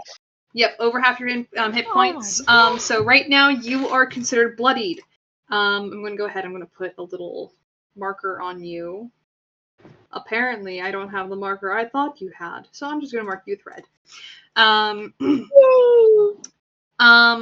Some monsters may react differently to you being bloodied. Let me go ahead and also on you. You already got it. You're already ahead of me. There you go. Yeah, I'm a smart cookie. Yeah. This condition can only be removed after the after battle ends. And you must either remove it using healing equipment, being healed via a healing spell, which by the way, you cannot regain hit points if you use a healing spell to remove the bloody condition. Or it'll and you also cannot recover HP during rests if you're bloodied. Yep. Yeah. Oh shit. Yeah, no, he cooked. We're dying first session, lads. Let's go. No! All right. Yeah, it is your turn. Okay. He is like, oh, great, wonderful. Some rabid ass guy just scratched up my arm. That's great. That's so epic, you guys. Does it seem like he's trying to open this door? Yes. It seems like he's trying to like push it open. So But he I'm doesn't gonna seem ask very you smart. something. Yeah, I'm gonna ask you something a little special, a Okay. little flavor texty. Is there a way that I can use one of my spells to try and keep this door closed? What spell? How are you using it? Arms of Hadar. You invoke the power of Hadar, the Dark Hunger. Tendrils of dark energy erupt from you and batter all creatures within 10 feet of you. Each creature in that area must make a strength saving throw. On a failed save, the target takes 2d6 necrotic damage and can't take reactions until its next turn. With a successful save, the creature takes half damage but suffers no other effect. Yes, you can. That's fine. Okay. So I'm gonna make this thing kind of like try and hold it closed. I do need to stay near it. I believe I need to stay within 10 feet. So I can scoot a little bit back so that he can't fucking touch me. But you kind of watch Rascal as he stumbles back a bit, kind of shakes his arm a little bit, and just raises Salazar and lets Salazar just hang open before tendrils shoot out and grab onto the door and just force it closed, almost with a tension where you can see the metal slightly react to how intense it's being held. And kind of looks back over his shoulder at you and just like, "You alright?" Yeah, are you good? Just a little bit of blood loss. It's nothing new. Shit. What do you mean that's not new? Look at me, kid. He kind of like gestures at his arms and all the scars just littering his arms. Fair point, but do you think you can make it out of here? Yeah, probably. Pretty good chance. Is there any way that you can find any, like, what is it called? Emergency stop thingies? Something that can stop this fucking train so the rest of us can get off before this fucker gets out of here. Yeah, let me look. As you are doing that, can you both roll me perception, please? Uh-oh. Uh-oh. I'm 5! so good at perceiving. I'm so good at perceiving. That's a natural 20! My Rascal, nat 20 before I die. I think it's our first nat 20, yeah. Yeah, let's go!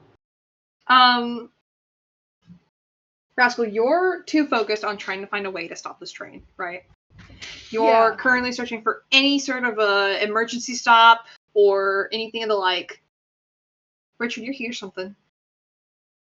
On the roof of this subway train, it sounds like walking, almost. We're in motion. Something is on top, and you hear banging noises. Before you see something through the little window in the door that you're holding closed.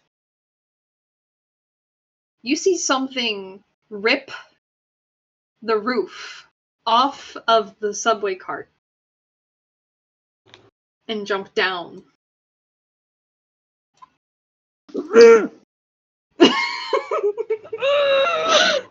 And in an instant, the window is covered in blood.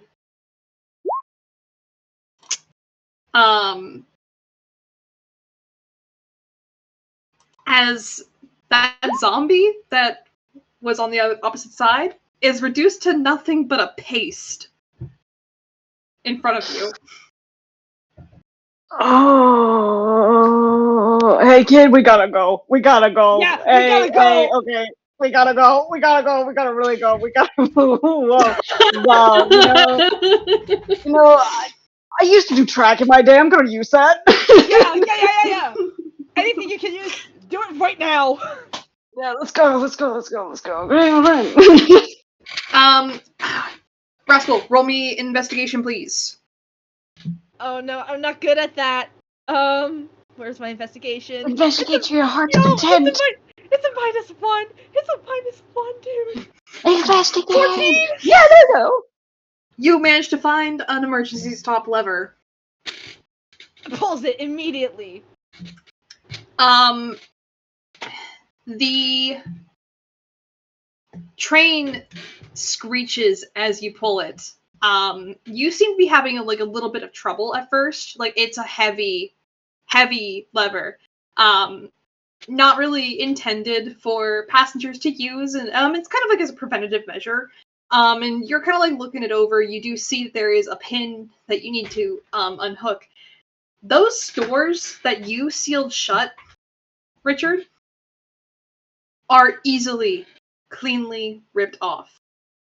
My tickles. Your tentacles are fine. They did not get ripped off. They retreat back into Salazar's briefcase. But the doors are gone, and you see a hulking figure of a man, about maybe 8 feet tall, muscular, and staring right at you both. Russell, you finally get to pull this lever, right?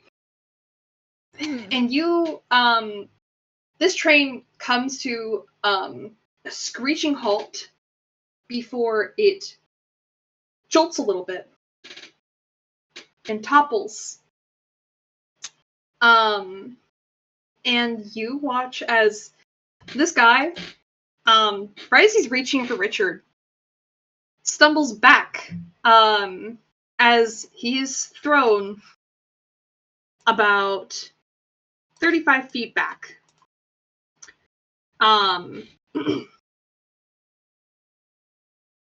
You guys are able to exit the vehicle if you would like. Oh, yep. Let's fucking go. Let's fucking go. Get out of here! Yep. All right. You rush out of this train. And you begin to run, not really thinking about where to go. You turn and you run down a corridor, find some stairs and head up, and you look back over your shoulder. You don't seem to see this guy anymore. He's gone, for what you could tell. No longer following you, hopefully, but you feel like the threat isn't gone.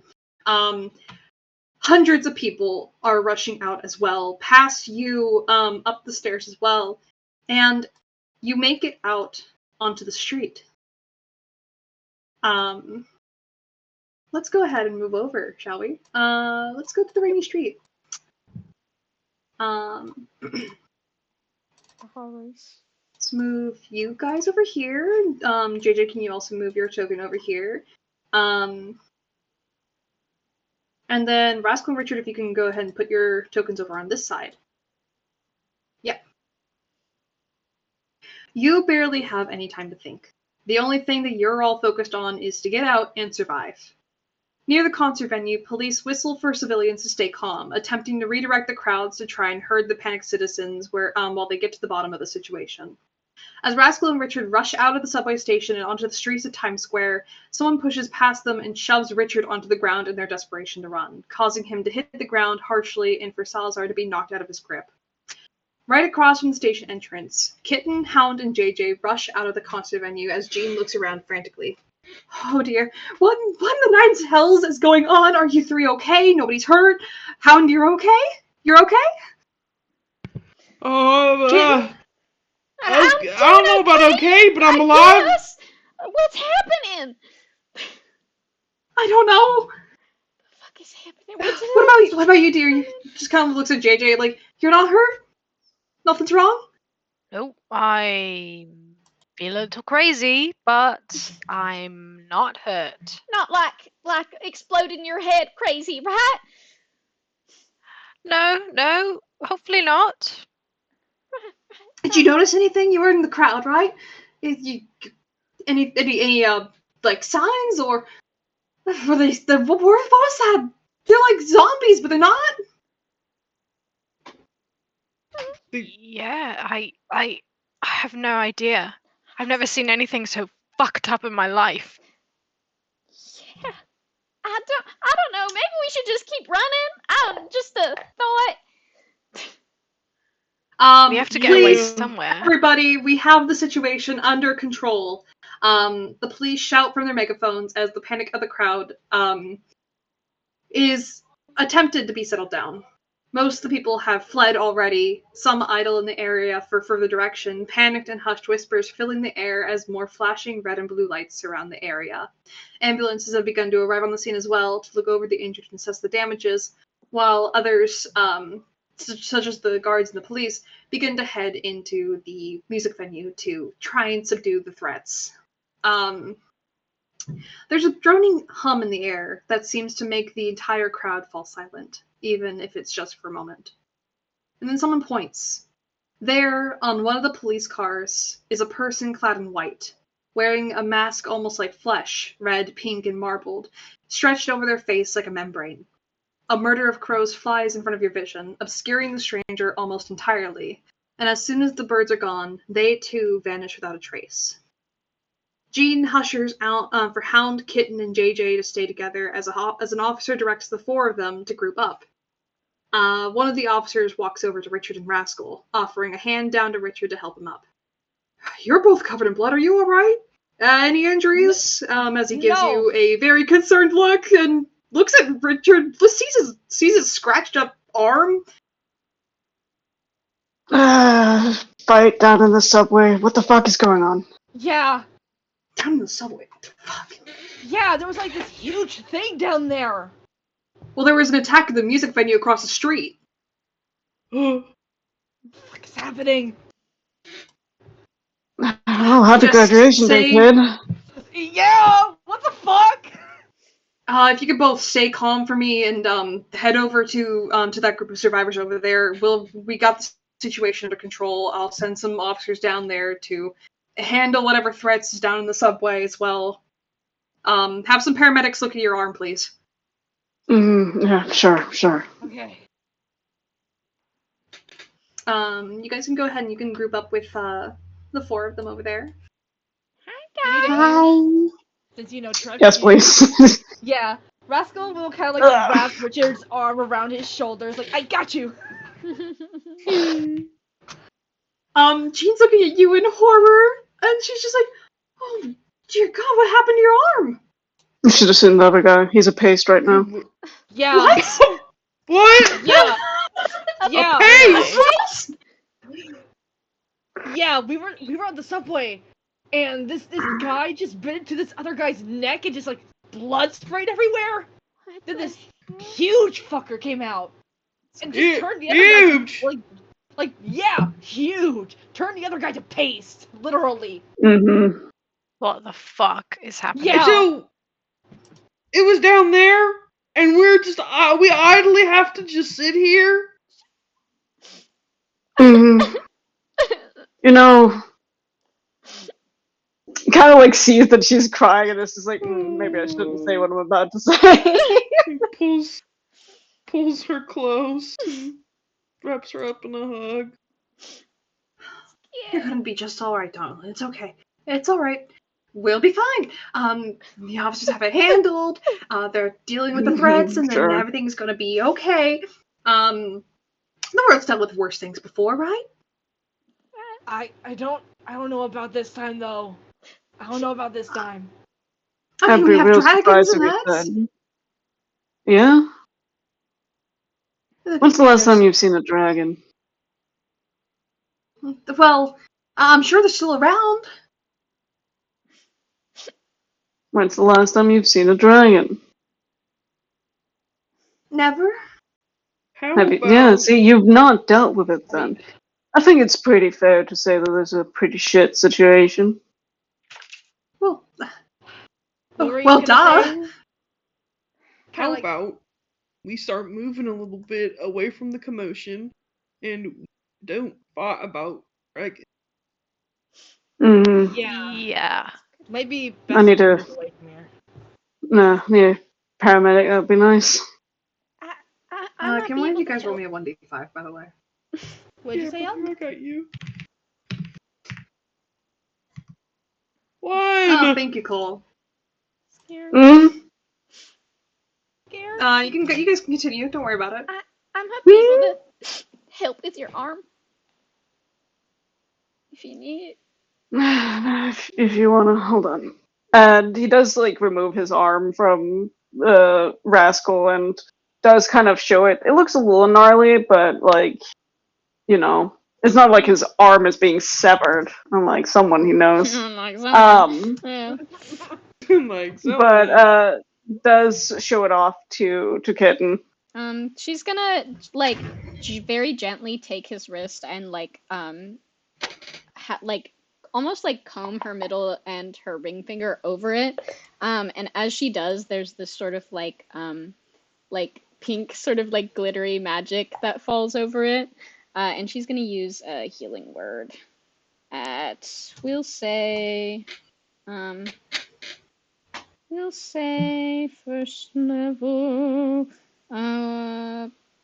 Bink. Yay! You saved me! Yay! I have no more spell slots, guys. Me neither! Oh my god. Wow! But yeah, she's This going to guy's- try and heal Richard. Mm-hmm. Are you actually quick question? Are you healing his hit points, or are you trying to remove the bloody condition? I'll heal his hit points for now. Okay. The skies are a blood red as the air is filled with sirens and sobbing. Somewhere in the distance, you hear more screaming, as well as explosions of what you can only assume is magic being used. Something you can estimate is a few blocks away. How many places have been attacked? The police splinter off, some of them heading inside, others heading down to the subway, while a couple others spoke with witnesses in the surrounding area or spoke over the radios. Judging by the stress on their faces, the department was being spread thin. The static of one of the transceivers rings clear. Casualties, attacks, necromancies suspected. And then, the ground shakes, almost like an earthquake, but not quite. A rumbling just beneath your feet. Until suddenly, the ground nearly 20 feet ahead of you erupts with a burst of rock and concrete, and a large hand shoots out from it, pulling itself out from the underground, is the same hulking man that chased down Richard and Rascal in the subway. No. You motherfucker, not fuck. you again. Good God! Oh god! is That's the guy I was talking about! We gotta go! That's the thing! The other way would go! As one of the police officers draws his weapon and fires a few shots at him, he doesn't react in the slightest. Instead, his head whips around and he grabs the policeman by the head, slamming him against the wall of one of the buildings as he is reduced to nothing more than a splatter in a matter of seconds. And then slowly, his eyes turn to all of you. You watch as metal shrapnel slowly begins to peel from nearby cars and from the destruction of the street, moving towards the man like a magnet. Jean's face pales, her hand lifts to Kitten and Hound, glancing over her shoulder as she looks to the two of them. Kitten, Hound, you both need to get out of here, you need to— She can't even finish her sentence, as the sound of slicing fills the air. There's a burst of carnage and blood that splatters over all of you, and Jean falls to the ground, limp. She is dead.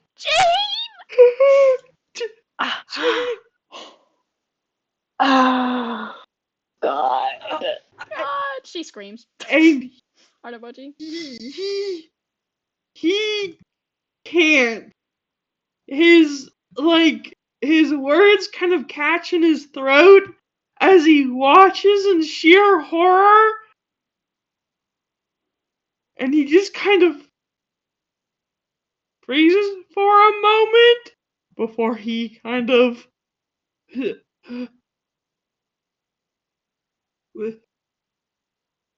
we gotta go. Yep. We gotta go right now! Come on. The police open gunfire on this guy. And it's barely affecting him. You guys are able to move if you want to. Where are you moving? What direction? Away. Away. Running. I bet it should be This way? Yeah. This way. Yeah! We're gonna Probably dash. Cube. Move you guys Kind of forward. kind of tails behind everyone. Kind of is staying behind everyone, and as they're running, he kind of readies his rifle a little bit, because now y'all can see that he's already equipped with this huge freaking gun, and is ushering you guys forward a little bit. Mm-hmm. We should maybe bob and weave through alleys and stuff. Yeah! Mm-hmm. Yeah. A car is suddenly thrown in your direction, crashing in front of you and blocking your path forward as it blares its alarm, glass shattering all around you. And in the blink of the eye, he's upon you all, advancing like a predator to prey, hand reaching towards one of you. Oh, God. Kitten! Oh! No. Hello. The hand reaches towards you, and you just about see your life flash before your eyes. But just before he can do anything to you, something else comes into view. A figure runs in front of you and lifts something in its hand. There's a loud bang, followed by a flash of red and purple. And for a moment, you hardly see a thing as a loud ringing sounds in your ears.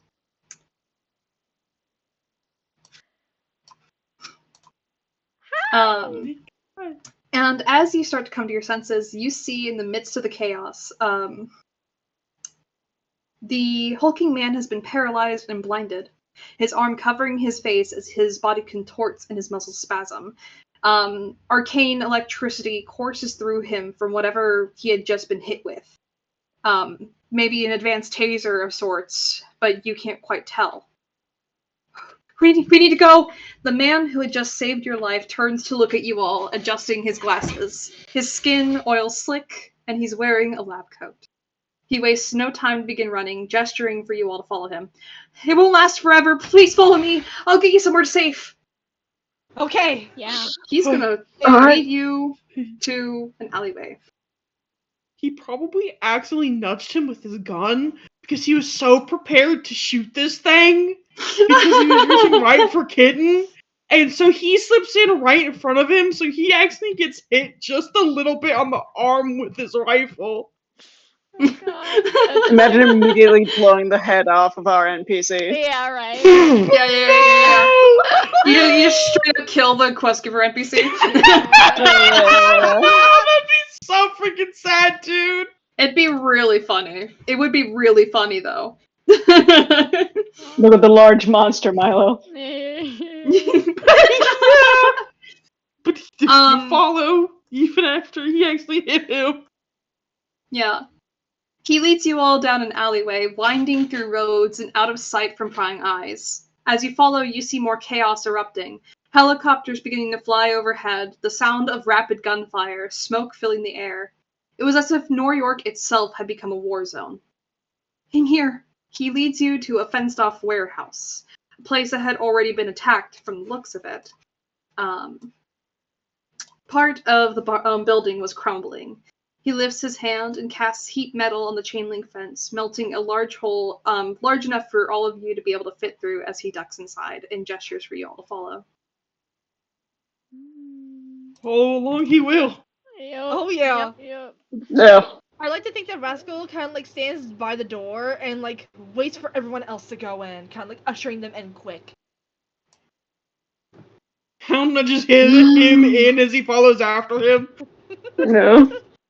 Like firm hand on shoulder. Kind of like nods and like will go in then. It seems like all of the employees have fled this area.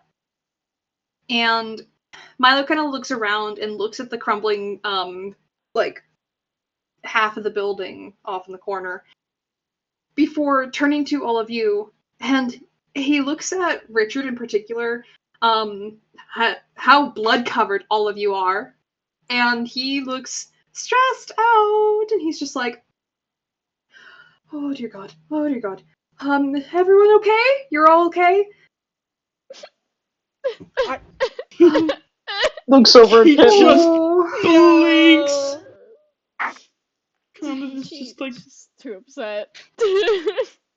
yeah. Kind of gives her a little pat on the shoulder where it's just like, you didn't get hurt, you didn't get touched, you didn't get you? No. Okay, that's good, that's an improvement. You all rest up. I'm hoping this place should be safer as long as we don't let anyone else in. Less people, and this place has already been attacked from the looks of it. I don't think they'll be coming back here. Just being like someone who knows what's going on. What's going on, man? Yeah, who are you? Sorry, I should introduce myself. My name's Milo. I'm a scientist. And he's kind of like nervously fidgeting with his hands. Something very bad has happened, and I fear that my team has not been able to have it under control.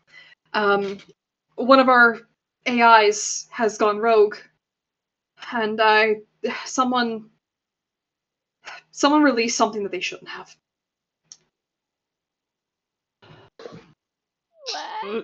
Sorry, hold on. All of Stairs. So you're saying that your team is the reason for why everything's going to shit? Yes, partially. But there's a way to fix it. There's a way for it to go back to normal. Well, I should hope so.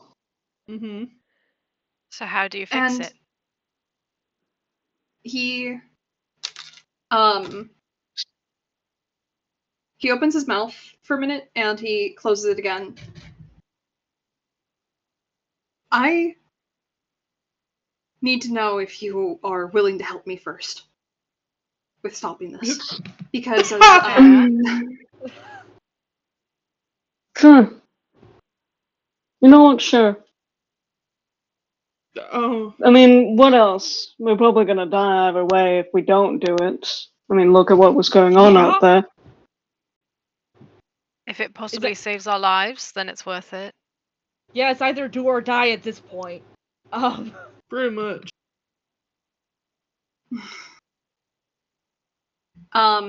He's going to pull out his files that he took from the lab. And he kind of like walks over to a pallet and places them down. So this is gonna sound really weird. We were working on have you heard of Evo Incorporate? Can I roll a history check Yes. or something? Can I as well? Yes, Rascal and Richard, you both have advantage. Oh, don't mind if I do. It was history. No, I no, got it was on 17 though. for a second. It's okay, I got 17. Richard, you're like trying to think. You're trying to think. It's leaving you. You don't know.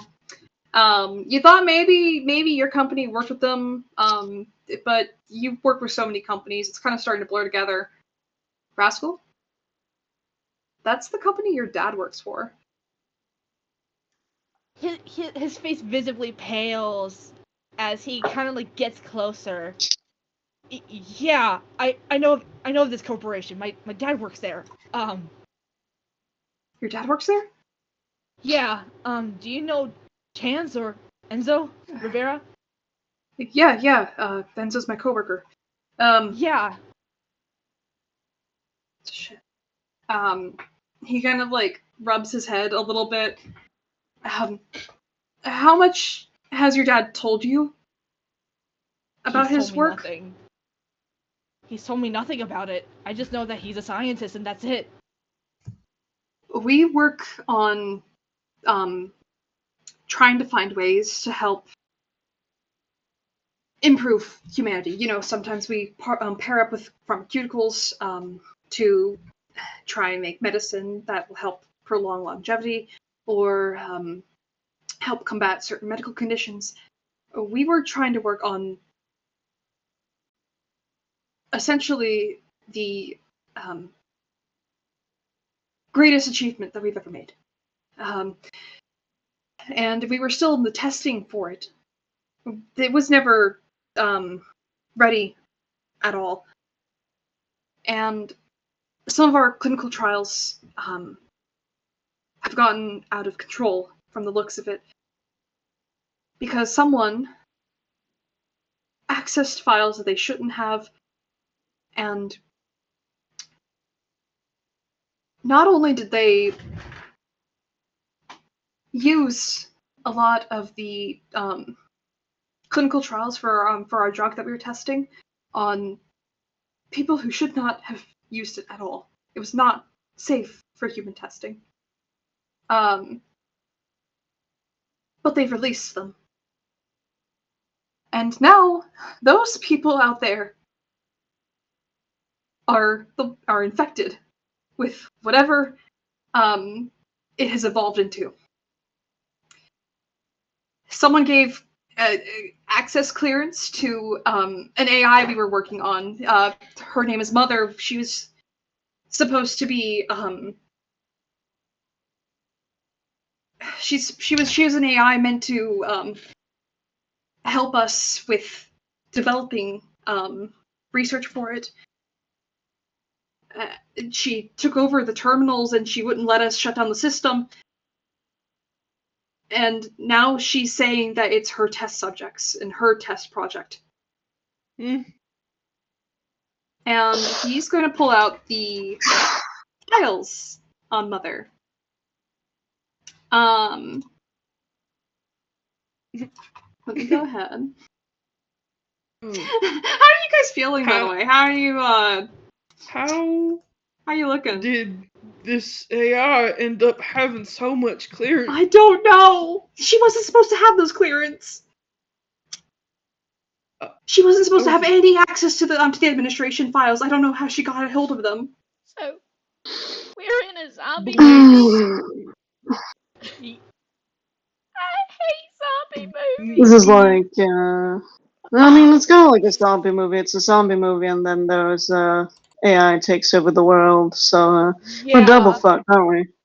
I don't think that's helpful. And she's gonna go over to Kitten and like pat her on the back. It's like she's been like koala clinging onto Hound's back and crying into it. And she kind of like leans on JJ a little bit in the way of like, thank you. He kind of like looks at it before looking at Mila and the sort of white papers and such. I mean, considering the fact that she's AI and she's in the system, it wouldn't be surprising if she found some sort of loophole or even learned herself enough to reprogram herself. You know how AI is, it always is learning. So let me get this right. You were trying to do something good, you're trying to make some sort of, well, thing to help humanity, and she just took over. Yes. Cool. But I have a way to stop her. It's, and he will pull up a flash drive. This, it's a kill switch. It'll completely shut down her systems, but I need a way to get in there first. But she's taken over the entire facility. And as far as I'm aware, it's changed. It's different. I don't know what she did to it, but it's like the entire building itself is infected. Changed, like magically? Kind of. Not arcane. Not arcane in property. But definitely changed. When I was running out, it was like the walls themselves were fading away into an abyss, and the ground was becoming like twisted and warped. And so I don't know what I'm going to expect going back in there, but I feel that if I don't have any help, that I won't be able to stop this at all. Shit. There's, This is a horror movie. Yeah, that's what I'm saying. And there's absolutely no way that you can do it remotely from some other computer or anything. Like, that's completely out of the picture. It'll be difficult, but we can look into it. Okay, well, that's at least. We could try that, and then if we really find ourselves fucked, well, heading in there is our best bet. Can you guys roll me perception, please? Oh, great. So freaking scared, okay? Oh! Oh, wow. Hello, JJ. JJ. So real. JJ, you hear something spark. It's almost like there's a little bit of like a metal scraping, and it puts you on edge for a minute as you look around, and you notice that it's coming from where the rubble is.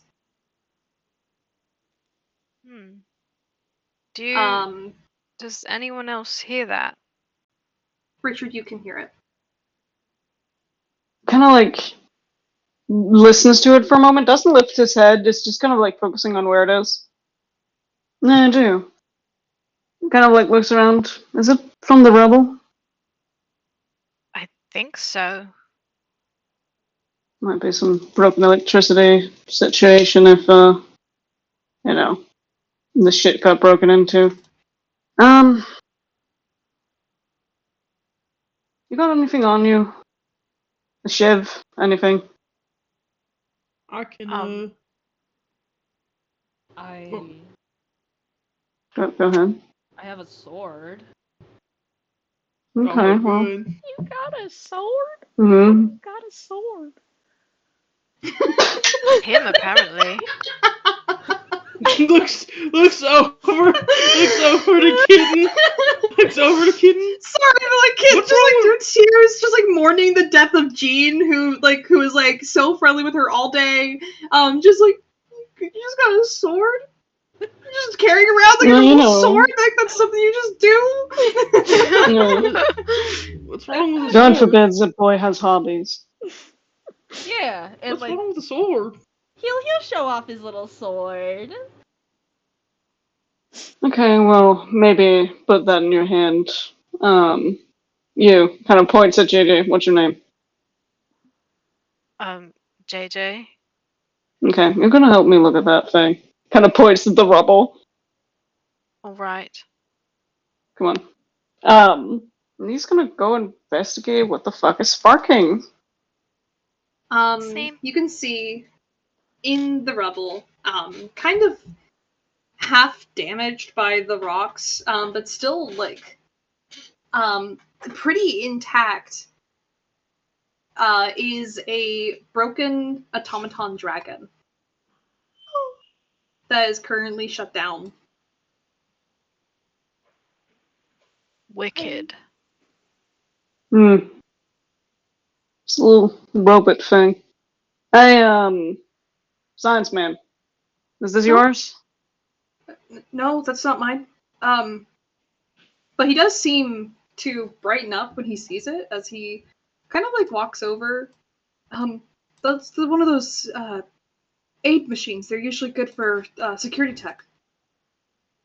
Could we Part of use me. it? Use it. I mean, it's a little banged up, but if we could repair it, probably. He's gonna go over and he's gonna pick it up. It's a pretty small automaton dragon. Like this thing is about the size of maybe a cat, I would say. Maybe a little bit bigger than one.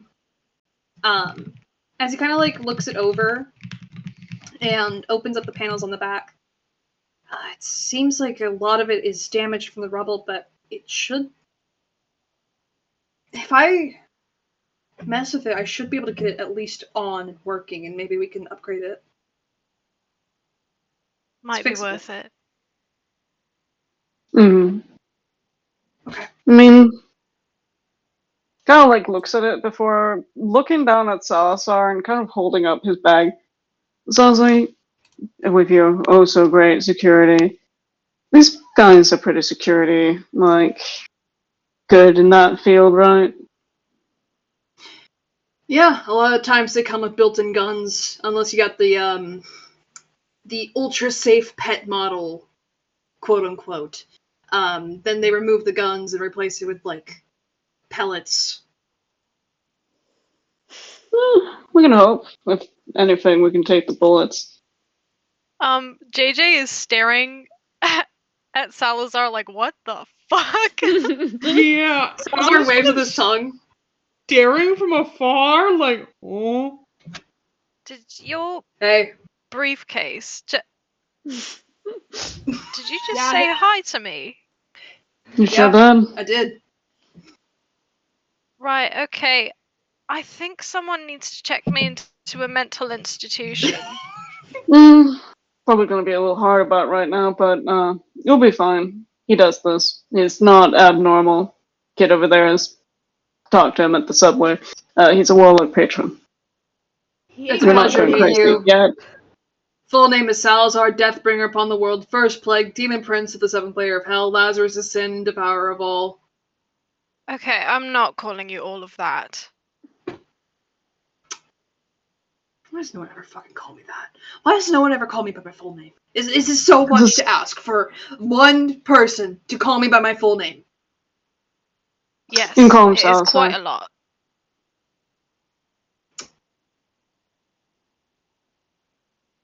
Stop complaining. Well, listen. He's just my bag. He's attached to me. It's a long story, but let's focus on this thing first. Especially if it can help us keep an eye on things I don't exactly want to get snuck up on. Right. Yeah, we'll talk about that later then.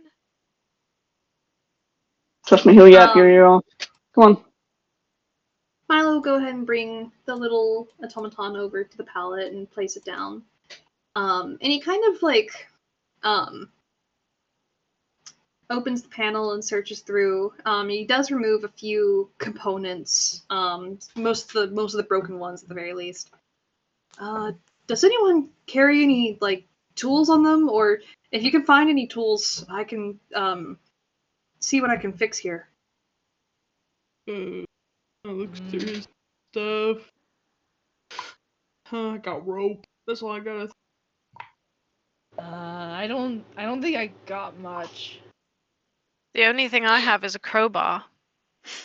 I mean, pretty useful. You can break things down in the warehouse, see if there's any tools there.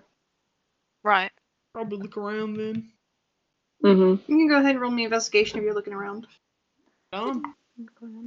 Let's get to sniffing. Sniff, sniff, sniff, sniff, Oh. sniff, sniff, sniff, Oh, sniff, my Oh, investigation's going to be... My investigation's not going to be too good. Kitten, 15. you are kind of like, oh god, Jean's dead. Yeah. You try and get up because you're like, I should be a little bit helpful. Oh my god, I'm covered in blood. Oh right, Jean's dead. Oh, She's never God. seen someone die before.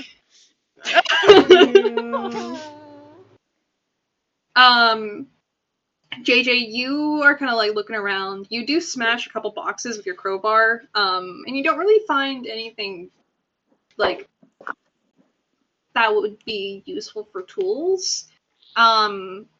But you do manage to find like a couple rations. So I can add 2 rations to your inventory. Yay! On the sheet. Let me go ahead and do that. You guys have about 27 snacks. That's cool. Nice. Got some candy bars. Pinky bar. Hound and Richard, you guys are both kind of poking around, and you do find a toolbox. Alright, this could be useful. Righto. I think Rascal might also look around. Kind of like initially stays with Kitten, just kind of like trying to like pat her shoulder a bit, but will also try and look around as well. 16.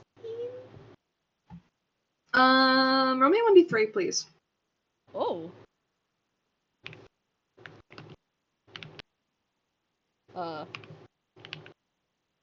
If I could type it correctly. Oh. Dang. It's a slash. It's slash, yeah. I forgot. 3. Rascal, you find some pillows. No. Well, I don't know why this place has pillows, but It's a warehouse for a store. listen, my brain's not working. Don't worry about it. I'm just as frazzled. I'm like, where am I? Okay, we're doing It's okay. this. You could say that like Rascal didn't really know. He just kind of like he's like, why does this place have pillows? And then he like pauses and he's like, wait, Yeah. food? I think there's some soda over there. Pillows, tools. Oh, general warehouse. Oh. Yeah. Just kind of like silently mouths looking. Oh. as he realizes where exactly they are. Yeah. Hoping no one heard him, like, no, I didn't say anything. What? It's crazy. Yeah. Kid Kinda looks absolutely up. heard him. Kind of like looks up and like Oh. sniffles a little bit.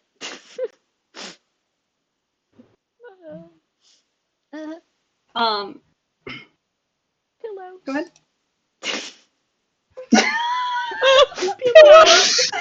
Oh, she's so sorry, dude. Oh, the soggy. Oh, girl, get up. And Rascal will hand her one of the pillows so she can hug onto it. Yeah, she'll hug onto it. Smears her makeup on it. Yeah, just a little. Yeah, you got your makeup done all nice, and now you're covered in blood. And you didn't even get to sing. You didn't get to perform. You were just about to do your big old like debut as a country singer, and then like Jean died. She's This is like the freaking out. worst day ever for you. The worst day of my life. Yeah. Helps haul the tools over and like peeks over to Richard like, are you still bleeding? No, pretty patched up. I don't feel good, though. I can't really say that much. You But don't feel sick at all, do you? sick? No. I mean, I feel a little bit dizzy. Okay.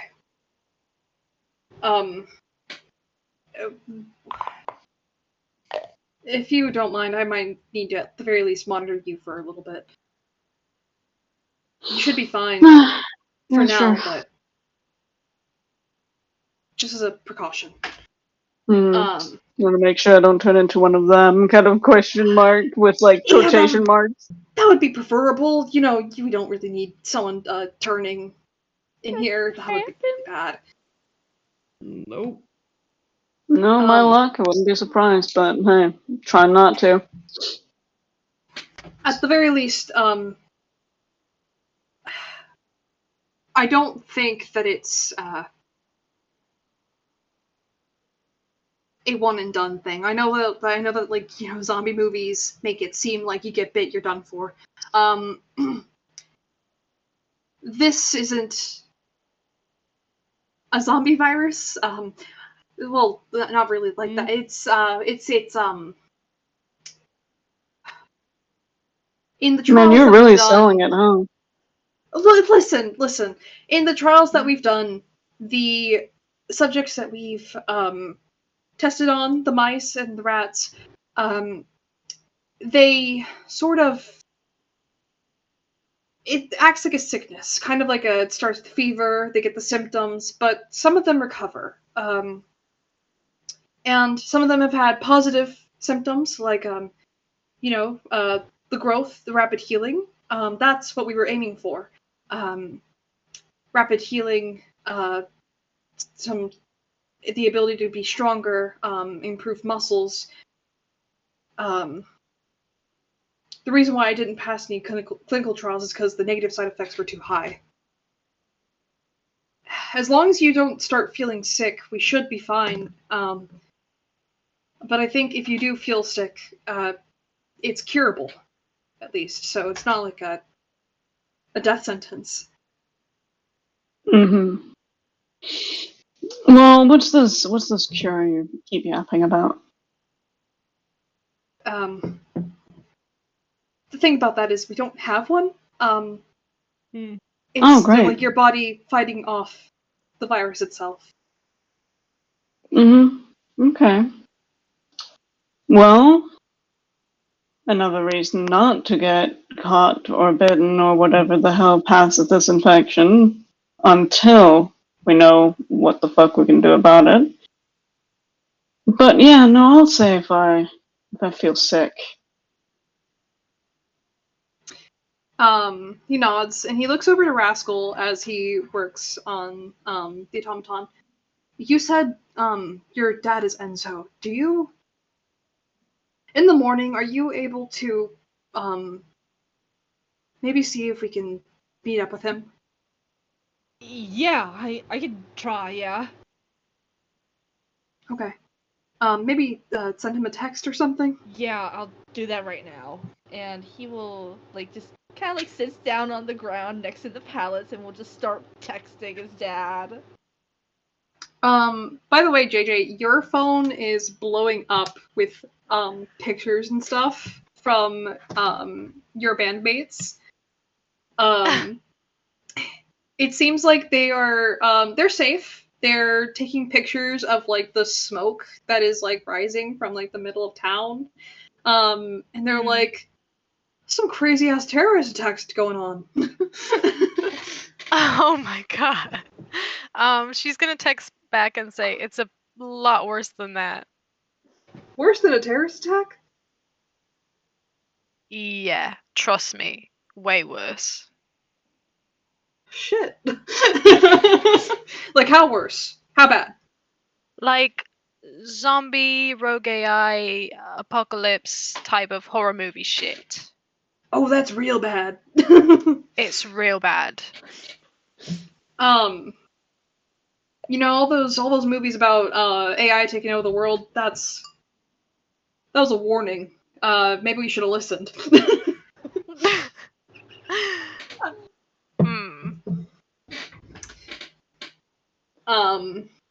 But then they send you like a selfie of all three of them. They seem to be they seem to be just relaxing. They said it's the post for our Instagram. Yeah. Promoting. This is the most dying. They seem to be at Eddie's house from the looks of it.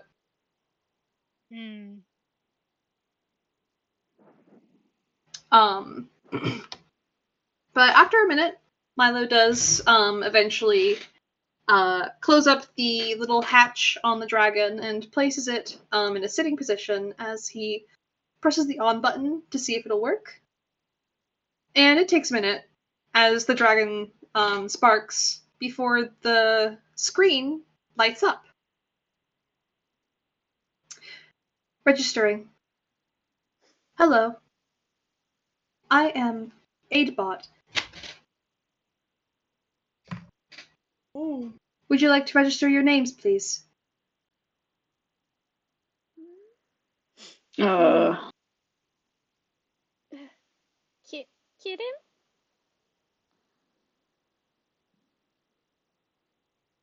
Kitten.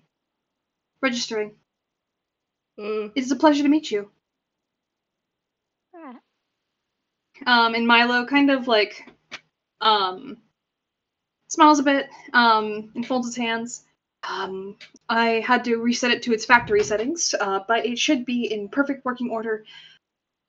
At the very least for the base functions. It can access the internet and search and speak, but a lot of the other capabilities, the gun I had to remove, it was far too damaged.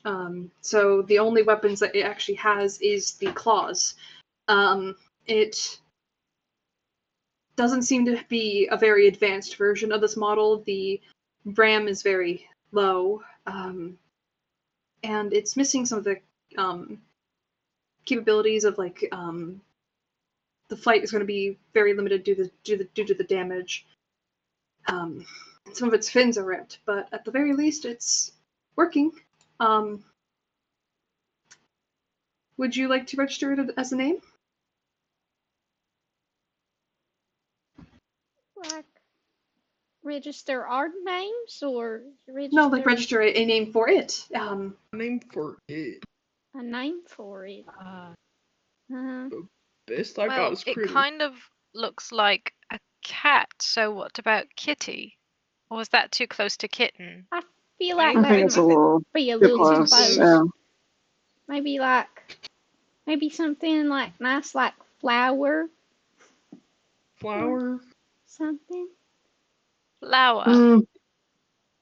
Yeah, but it's kind of metallic. It feels a little weird to name it after something so naturey. Right. You know?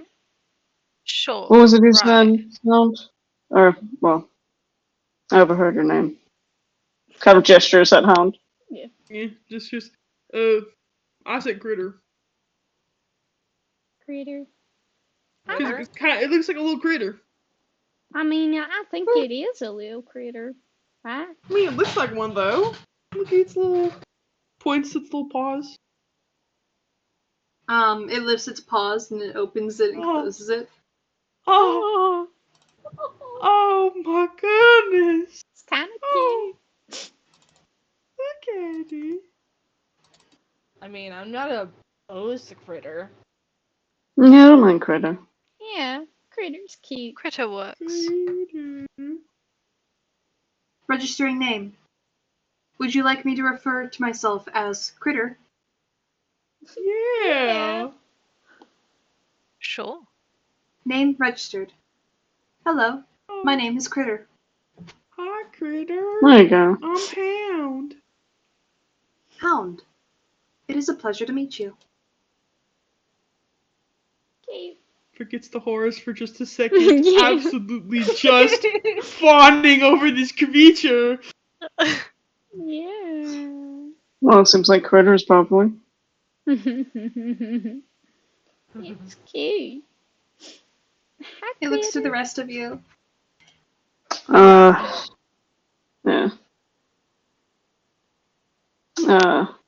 That's Rascal and Richard. Kind of points to JJ. Rascal, Richard, JJ. Registered. And Milo kind of like nods and just goes, I'm Milo. You have, a built-in surveillance system, yes?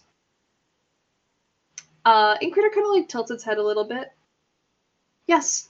As my model, I have the ability to speak and respond, the ability to search the internet for immediate answers, facts, and information, the ability to access and read text messages, emails, and take calls, a built-in antivirus detection and quarantine system, navigation tools, photo and video imaging systems, and emergency response systems. I also have various hidden functions, such as emotes, songs, and more. That's nice, bud. Wow. Wait, you said Could emergency we? response systems, right? What about like calling the National Guard or whatever? I can contact emergency services. Are you currently in any danger? Well, kind of looks around. Yes, but no. What about we first maybe check the news to see if there's anything about where we should be going, or Right. See if that we sort have of to jazz. run out of town. I mean, Accessing news network. And the little screen on the face begins to light up to the latest news channel.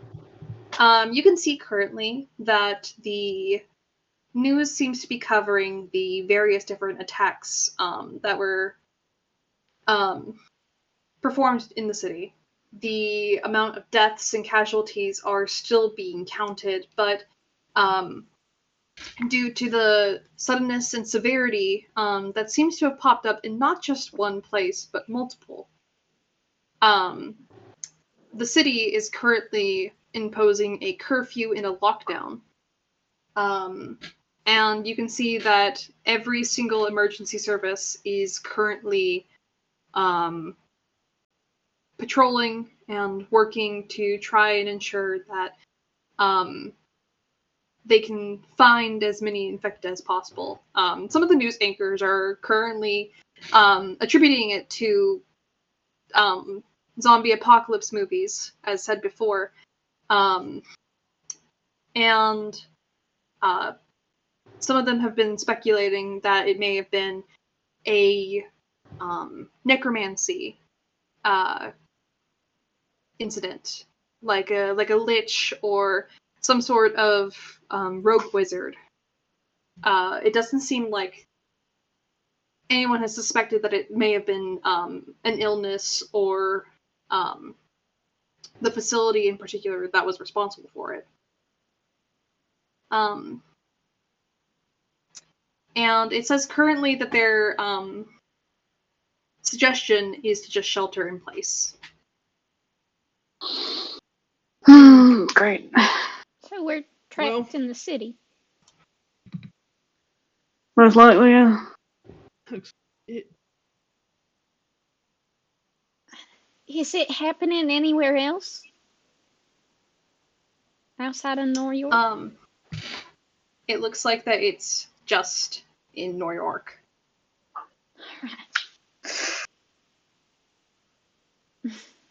Well, it seems like we're a bit fucked in that regard. Kind of like is looking over it. Kind of like looks up at the others. Do you guys know any good places to maybe get after we're done here? You know, somewhere to shelter, somewhere safer. I mean, we had a tour bus, but I don't know what happened to that now. And it's probably too close to that thing. Mm-hmm. Looks to the rest of them. The closest area I know is my dad's place.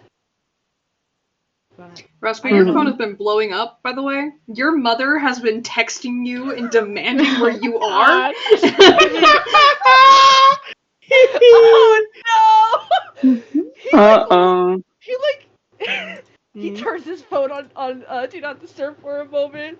Like You're in the middle of a zombie apocalypse and your mother's blowing up your phone and you're like, let me put it on Do Not Disturb. Now I know, Mama. Now I know. I'm a bit busy.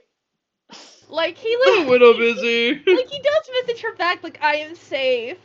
But he's letting her know that he is safe and like there is something going on, but is not responding to anything else of that matter. Oh my god. That your parents? My mom. Hmm. You should probably text her back. You gotta like leans Yeah. down a little bit and that like I just focus already on that for a am. minute. Yeah. Okay. And he'll like You step off to the side to get a hold of his family. Like, the consequences of my actions. yeah. Fucking telltale this action has consequences. Yeah. Kind of looks over at JJ. Do you got any places?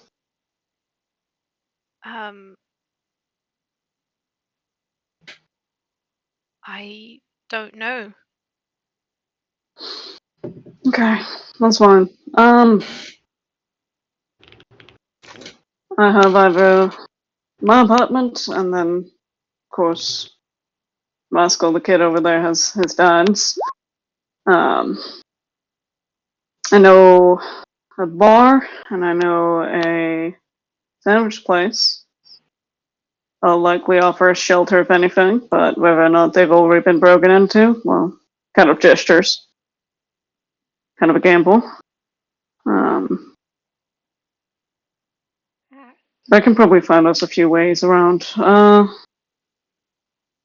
of looks over at Hound and Kitten. You're not native. No. Nah, Tennessee. it's my first time here. Wow, It's not okay. the greatest impression. I'm not gonna lie to you. Welcome to New York City. Appreciate. So, Mm-hmm. guess the greatest place is the closest place, and maybe we can just kind of slink between places and take a rest wherever we find nearest to us. Yeah, likely the best idea. I prefer getting somewhere where we at least have some shelter, can lock ourselves away so we don't have to deal with, whatever those things are. Yeah. It might also be a good idea to try and close off the openings here and take shelter in this place for the night at the very least. That way we aren't walking around in the dark. Oh yeah, I'm not heading out there. We're either gonna get attacked by whatever zombie things or, roaming the streets, or we're gonna get shot by a cop thinking we're infected. Staying here sounds good. He kind of like looks a little bit. Let's go find those pillows, but likely we can find something we can use to at least sleep on. I mean, it's a discount store, so probably. Yeah. Alright. Should we try and borrow this place? For the best. Okay. Come on. Milo is going to go ahead and also set Critter to wandering mode, so that Critter can go ahead and take watch and be surveillance. Yeah. Which Critter is going to go ahead and fly over on top of these little barrels over here. It can't fly very high, can't fly very far, but it can at the very least hover. And it just kind of sits perched on top. Little critter. Little critter tries to find some stuff to extra barricade the store and make sure it's all covered, and tries to lift as many heavy things as he can. Mm-hmm. Okay. Let's do this, gang. Let's do this! Let's get safe. With that, let me go also and move you guys' hunger, thirst, and fatigue up by 1. We are currently now in survival mode, so this is where survival mechanics will start to be affecting you all, which means you guys will have to monitor your food, drink, and your sleep. In your important info in the info sheet, you currently have 27 snacks and 8 drinks each for your water skins. Okay. So at the very least, you have supplies right now, so you can use them. Yay, supplies! I love being able to live. Confidently each get something to eat and at least one drink. Yep. Mm-hmm. Or 2? Yeah, so We'll figure it first, out. you can do sip. You can sip, which is a -1 to the thirst, and it will. So one drink of your water skin is like. It's like sipping is like a third of your water skin. Okay. Yeah. No, it wasn't a third. It was a fourth. My bad. So it'd be like 0.25. I'm starting to remember from the one shot. Yeah. Regaining Yeah. information. Regaining information. So it's 8 individually or 8 total? 8 individually. Okay. You each have 8 individual full drinks. Okay. One. So you can either sip for like -1 to your thirst, or you can drink and just be quenched automatically. Okay. So it'll automatically set your counter to 0. I'll just do a sip. Yeah. Yeah, I'll just do a sip too. Okay. I'll do 2 sips. He's taking a big old drink.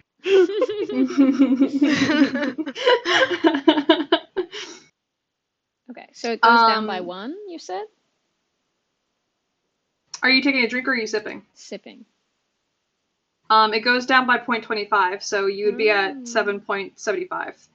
7.75. Okay.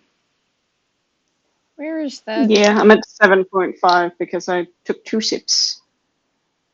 Here, I changed it for you. There you go. Thank you.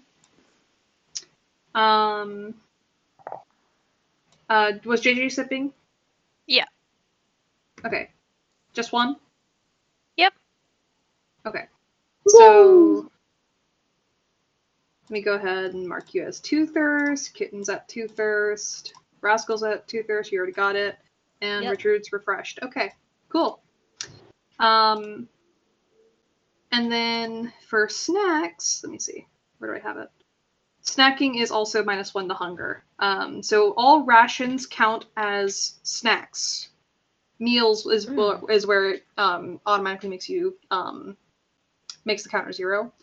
And you guys currently have 27 snacks between all of you. Okay. I'd love to take a snack. Yeah. I'll have a snack. Snack time. Snack time. All of you guys, I'll take one now. I'm assuming all of you guys are just doing one, so that's 1, 2, 3, 5 -5. Yeah. Okay, you guys are at 22. Your hunger should be in the okay area. Yay! Okay. How are you guys going to do sleeping arrangements?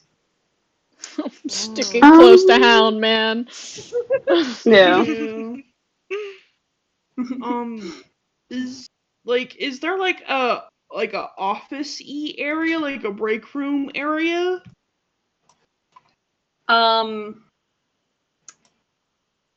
Yes. Yeah. I'll go ahead and I'll say that the break room area is like Corner. over here, but it is closer to like the front door. Yeah. Right. Probably best to stay over here then. Yeah, I think we should stay, especially since we just barricaded the area. We can Yeah. stay as close Yeah. as we can. Yeah. Yeah, Kitten's definitely gonna stay close to Hound, kind of like a little bit more nervous about Richard now that it's like you could turn at any moment. Mm-hmm. So she's like hides a little bit. He kind of notices and looks over and just like there's like that little bit of mischief in his eyes and just like I don't feel sick yet. You'll be fine. Are you Yeah. sure? Yeah. Yeah, now that you're saying it, yeah, you're right. I'm feeling a little queasy. Kind of like shuffles a little bit behind Hound. JJ smirks a little bit. See how Hound's trying to hide a smile, but like when like she kind of shuffles behind him and like hides a little bit, he kind of gives like a really struggled smirk. No, kind of like places the back of his hand against his forehead, like, no, I'm starting to feel fever as well. It's real strange. Hound. Oh, stop it. I think he's Oh, gonna. no. I think he might blow. Blow? Yeah, he's not gonna turn. He's just gonna explode, I guess. I mean, So you he's saw like- how that guy's just- head just blew into like little tendril like flower things. Maybe his head. Yeah. Yeah, that's true. Wait, flower things. Yeah, it was like his head like split into like petals almost. It was like teeth. It was quite grotesque. Ooh. That wasn't what we saw. What'd you say? Yeah, no. Ours were mostly like foaming, like some sort of rabid dog. Yeah. Mm. I would have rathered to see that instead of what we saw. Head split open. Looks the kitten. The rat right. Oh God. Right. Well, actually, now that you're mentioning it, my hold on a minute. Kind of looks over to Milo. Weren't you testing on rats? Yes. Oh, We got a roadie who got bit by a rat. We were testing on a few different animals actually. Oh wow. Great. Shit. And like a That lot guy's totally dead. oh my god. a lot of the things that we were testing on escaped. Oh, covers mouth. Because it's like, Well, he initially was like, oh, haha, rat rabies is a joke because that's what we said to that guy. But then the more it seems plausible, he just kind of covers his mouth a little bit. My God, Covers his mouth a little bit. him. I doomed him. I Oh brought my this curse god. down. I mean, spoke it technically into what doomed existence. him was his need to pee, so I did it. I spoke it into existence. I brought the bad karma our way. Oh my. Oh. How about maybe you speak it everything all my else fault. out of existence? It's Start all my saying, fault hold that on, you start missed saying it. good things. Start saying good things. Maybe it'll take it back. There's no rabies. Rabies don't exist. Rabies don't exist. Rabies don't exist. well, then it's good that this rabies isn't does rabies, exist. right? But diseases don't exist. Diseases don't exist. Diseases don't exist. She's talking out of existence. Kinda Still blown away ever so Gives surely. a little look over to JJ and then Rascal, like, are you guys seeing this? Are you seeing how they're acting? These Yeah, stubborn JJ kind of folk. looks at Richard like, yep. Rascal's been like smiling mischievously at all of this. Just like he's so amused. Like Oh God, how does that mean I killed Jean? Pardon me? It cut you out. Does that mean I killed Jean? No, don't say no. that. Didn't kill Jean. No, don't say that. Unless you, like, stabbed her, but I'm guessing that's the lady who kind of got, kind of gestures at his throat I'm in front of assuming us. so. Yeah. No, not your fault. Just because someone died in front of you doesn't mean it's your fault. Okay, that's good. Yeah. It's not like she jumped in front of you or anything. She kind of like sniffles a little bit and does like a little shuffle in place. And she's like, oh God, I spoke it into existence. I think eventually he sets up like a little spot with like he kind of digs through his bag and pulls out his bedroll and kind of like sets up a spot to like sit down. Mm-hmm. Yeah. Well, if we're stuck here, might as well just sit for a little bit. Try to get some rest. should anyone Okay. stay up to be on or well, technically we do have Critter now, so I don't know if we need anyone on watch. I can watch if you need. I don't think All I'm right. sleeping after that, so I'm be up. I think it's best we try, though I think most of us will be restless. Yeah.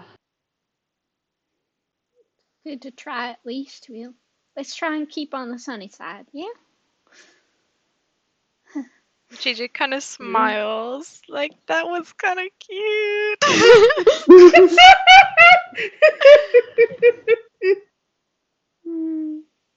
Gives like a little smile back. You're awfully optimistic. Well, there's no use in being pessimistic. Kind of gestures a little bit on that, like, I don't know. Kind of I like, mean, skeptical, yeah, but I think there's a good in between. skeptical. shakes her head a little bit and she says, Richard's far in the pessimistic area. I'm Mm-hmm. sorry. I'm saying sorry to me. Listen, if you are always pessimistic and always expecting the worst, then you can't get disappointed. That's true. That's kind of sad. Interesting point.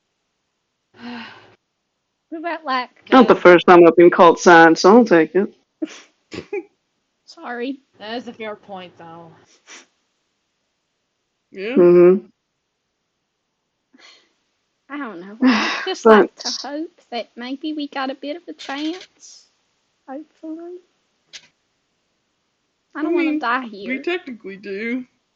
We technically do got a bit of a chance, but it's just scary. Yeah, I think we have a bit of a chance. We just gotta be cautious, you know? Right. Kind of like gestures to Milo. Alright.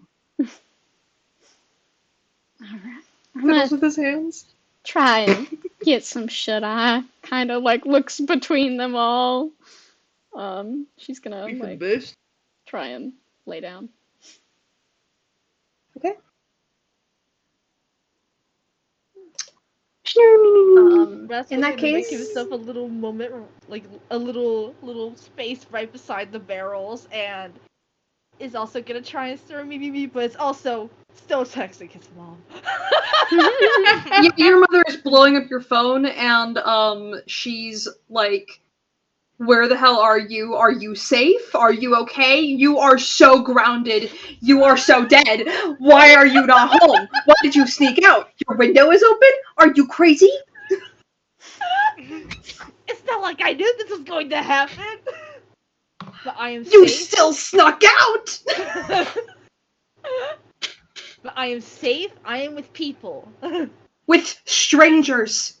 While everything is going to shit. Are you kidding me, rascal? It's better than being alone and dead. You wouldn't have been alone if you didn't sneak out. You would have been with family.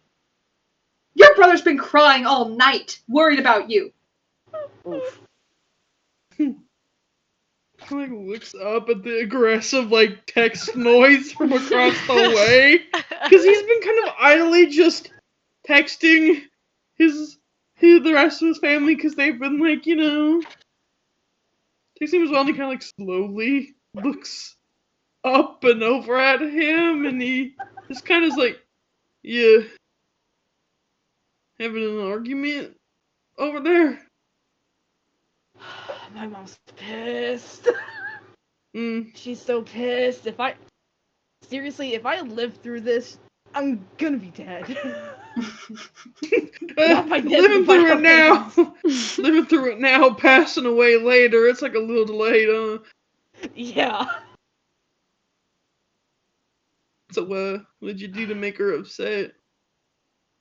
I kind of snuck out. Oh! Yeah, that'll Oh! do it. And then everything happened as you snuck out? Yup. First Oh, I good graduate. God. First I graduate, and she doesn't want to give me a break just to fucking celebrate and like chill out for a moment. She wants me to apply to colleges. And now, the moment I wanted to actually go out and celebrate it, this all happens. Wait, you graduated today? Yeah! Oh! Congratulations.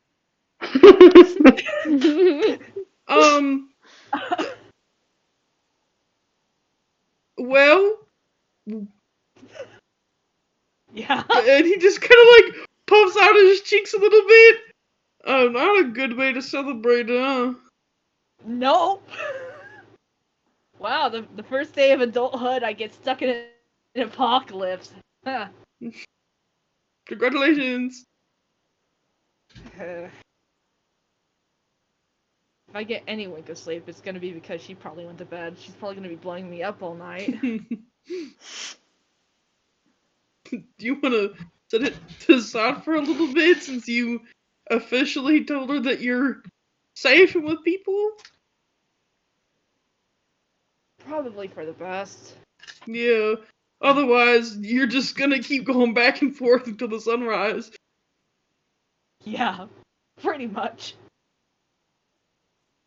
And he kind of like shifts a little bit where he sits, and he's kind of like looks over at Kitten and back at his own crystal. You see, my people, I keep hearing from my siblings that he keeps saying that he knew this was gonna happen. That I should have been more prepared. What the hell? My peepaw's a doomsday prepper. Oh. Oh, yeah, that's not surprising. So, he caught wind of all this, and he's going a little crazy on his own throne. I bet. Dude.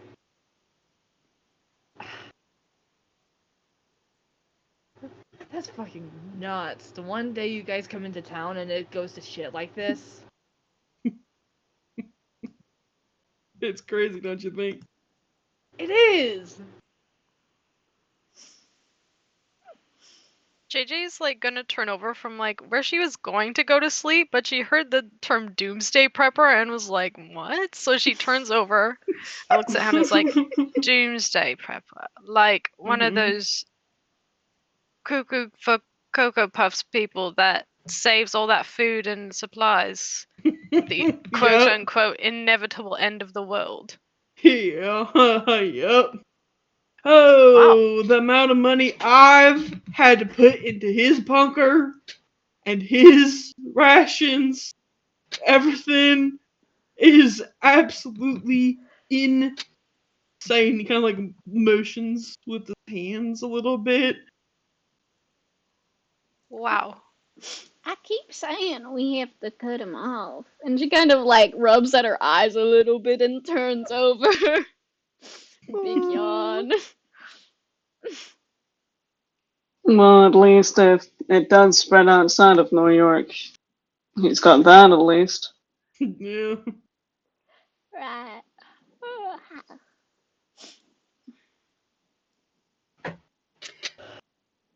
You gotta stop doing that. It's contagious. Maybe a little yawning is good. I'm kidding with you. The I'm talking yawn. about your yawn. Right. Okay. Eyes wide open.